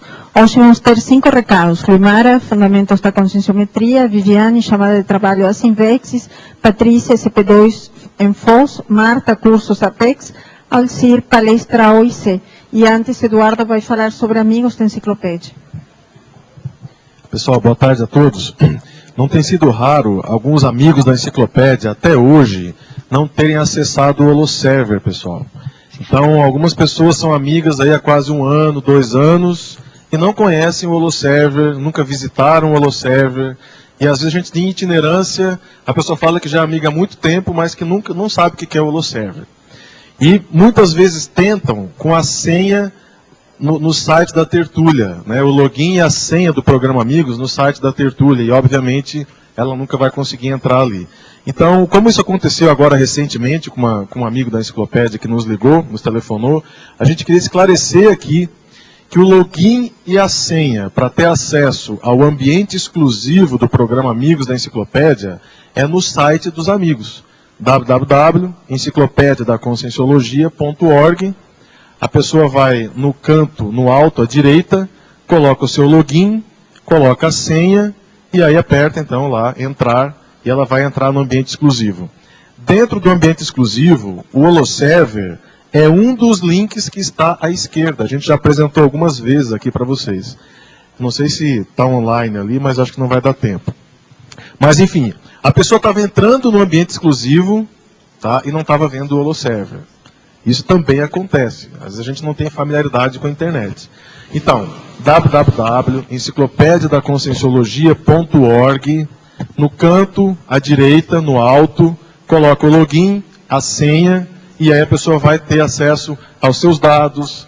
Ali, ó, ali é o site, né? Lá à direita, ali, ó, ambiente exclusivo, login, senha, aí clica em entrar e a pessoa entra no ambiente exclusivo. O Holoserver é o link, a pessoa precisa clicar no link Holoserver, vai abrir lá a enciclomática e a holoteca, e ela vai digitar lá as palavras que ela estiver pesquisando. Então, pessoal, a gente vai esclarecer isso aqui algumas vezes, porque quem às vezes está com dúvida não está assistindo a Tertúlia hoje aqui.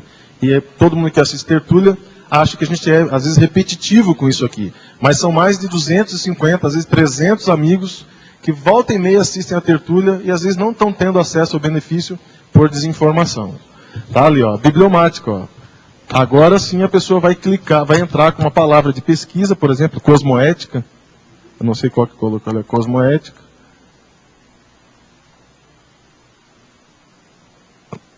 Daqui eu não consigo enxergar qual que é a palavra. Consciencial. Ó, clicou, pronto, já apareceu todas as obras que essa palavra tem associação. Olha lá, ó. E mais para baixo, pronto, começa ali no livro Sem Teste da Conscienciometria, aí tem a página, tem tudo. Então é um grande benefício para quem é amigo da enciclopédia acessar o Holoserver de casa. A gente tem pesquisadores que telefonam, às vezes não consegue a senha. Quem tiver dificuldade com senha, é só enviar um e-mail para suporte@enciclopediadaconscienciologia.org. Tá? E o nosso suporte técnico, o Emanuel, resolve isso aí no mesmo dia. Tá ok? Obrigado. Em nome da Conscius, nós gostaríamos de informar que nós estaremos abrindo uma nova turma de Fundamentos da Conscienciometria a se iniciar no dia 10 de outubro. Isso se deve às vagas esgotadas da turma de fundamentos que começa agora dia 1º de setembro. Então nós tivemos muita procura, nós temos um número de 18 vagas, que o atendimento ele é quase que individual no decorrer dos 6 meses de atividade. Então essa turma vai se iniciar aos domingos à tarde, a partir do dia 10 de outubro, das 15 às 17h30. Então, os interessados, por favor, procurem a recepção, façam as suas inscrições. Nós não temos como estar garantindo as vagas. E essa vai ser a última turma que nós vamos estar abrindo em 2010. Tá certo? Então, inscrições direto na recepção. Obrigada. Olá, a Sinvex abriu a chamada de trabalhos para o seu 9º Congresso Internacional de Inversão Existencial, que vai acontecer no campus da Aracê, entre 23 e 26 de junho de 2011. Então, quem quiser mandar os seus trabalhos, pode mandar até o dia 8 de novembro de 2010. Maiores informações no site da Sinvex, www.asinvex.org. Obrigada. Bom dia, eu estou aqui para falar do ECP2. Nos dias 24, 25 e 26 de setembro, 3 turmas de ECP2 vão estar acontecendo simultaneamente. Rio de Janeiro, Caxias do Sul e Foz do Iguaçu. Se você sentiu conexão com o curso, se você decidiu fazer o curso, hoje é o último dia do desconto promocional de 30 dias. Você pode procurar o IPC da sua cidade, ou aqui em Foz, o ECP2 de Foz, você pode se inscrever no CAEC ou no IPC. O ECP2 de Foz está com a inscrição até hoje em R$ 610 à vista. Vai ser com o professor Alexander Steiner, no Hotel Rafaim, da BR-277, e o curso vai ser inteiramente no hotel, não vai ser no discernimento, tá certo? Obrigada. Boa tarde a todos. Para quem já fez algum curso de ingresso da Conscienciologia, nós vamos ter agora, no próximo final de semana, o curso Identificação das Diretrizes da PROEX. Os objetivos desse curso são ampliar o rapport ou sintonia com os evoluciólogos, descobrir o papel individual na Maxi PROEX, definir o público-alvo da PROEX pessoal, facilitar o acesso dos alunos aos conteúdos dos cursos intermissivos, favorecer a identificação da linha pessoal da PROEX e propiciar a reflexão dos fatores determinantes da PROEX. As inscrições e informações podem ser obtidas pelo telefone 3525-2652, DDD 045. E para quem está pensando em começar um curso de Conscienciologia, nós temos o Introdução à Programação Existencial, na versão presencial, dias 4 e 5 de setembro, e também online. Para acessar as informações sobre o curso online, basta clicar www.apexinternacional.org/introdução, sem acento e sem tio. Muito obrigada, boa tarde. Boa tarde a todos. A OIC convida a todos a participarem da palestra gratuita que ocorrerá nesse domingo no auditório do campus da OIC. A palestra terá início a partir das 9h30 da manhã. O palestrante é o professor Hernande Leite. O tema da palestra é Paracirurgia. Alguns tópicos dessa palestra são campo assistencial paracirúrgico, ectoplasmia assistencial, metodologia e resultado de pesquisa em 4 anos de estudos. Então, estão todos convidados a participarem dessa palestra no domingo, esse próximo domingo agora, dia 29, no campus da OIC, a partir das 9h30 da manhã. Até lá. O verbete eleito para amanhã é Cognografia, especialidade Cogniciologia. Obrigado, boa tarde a todos.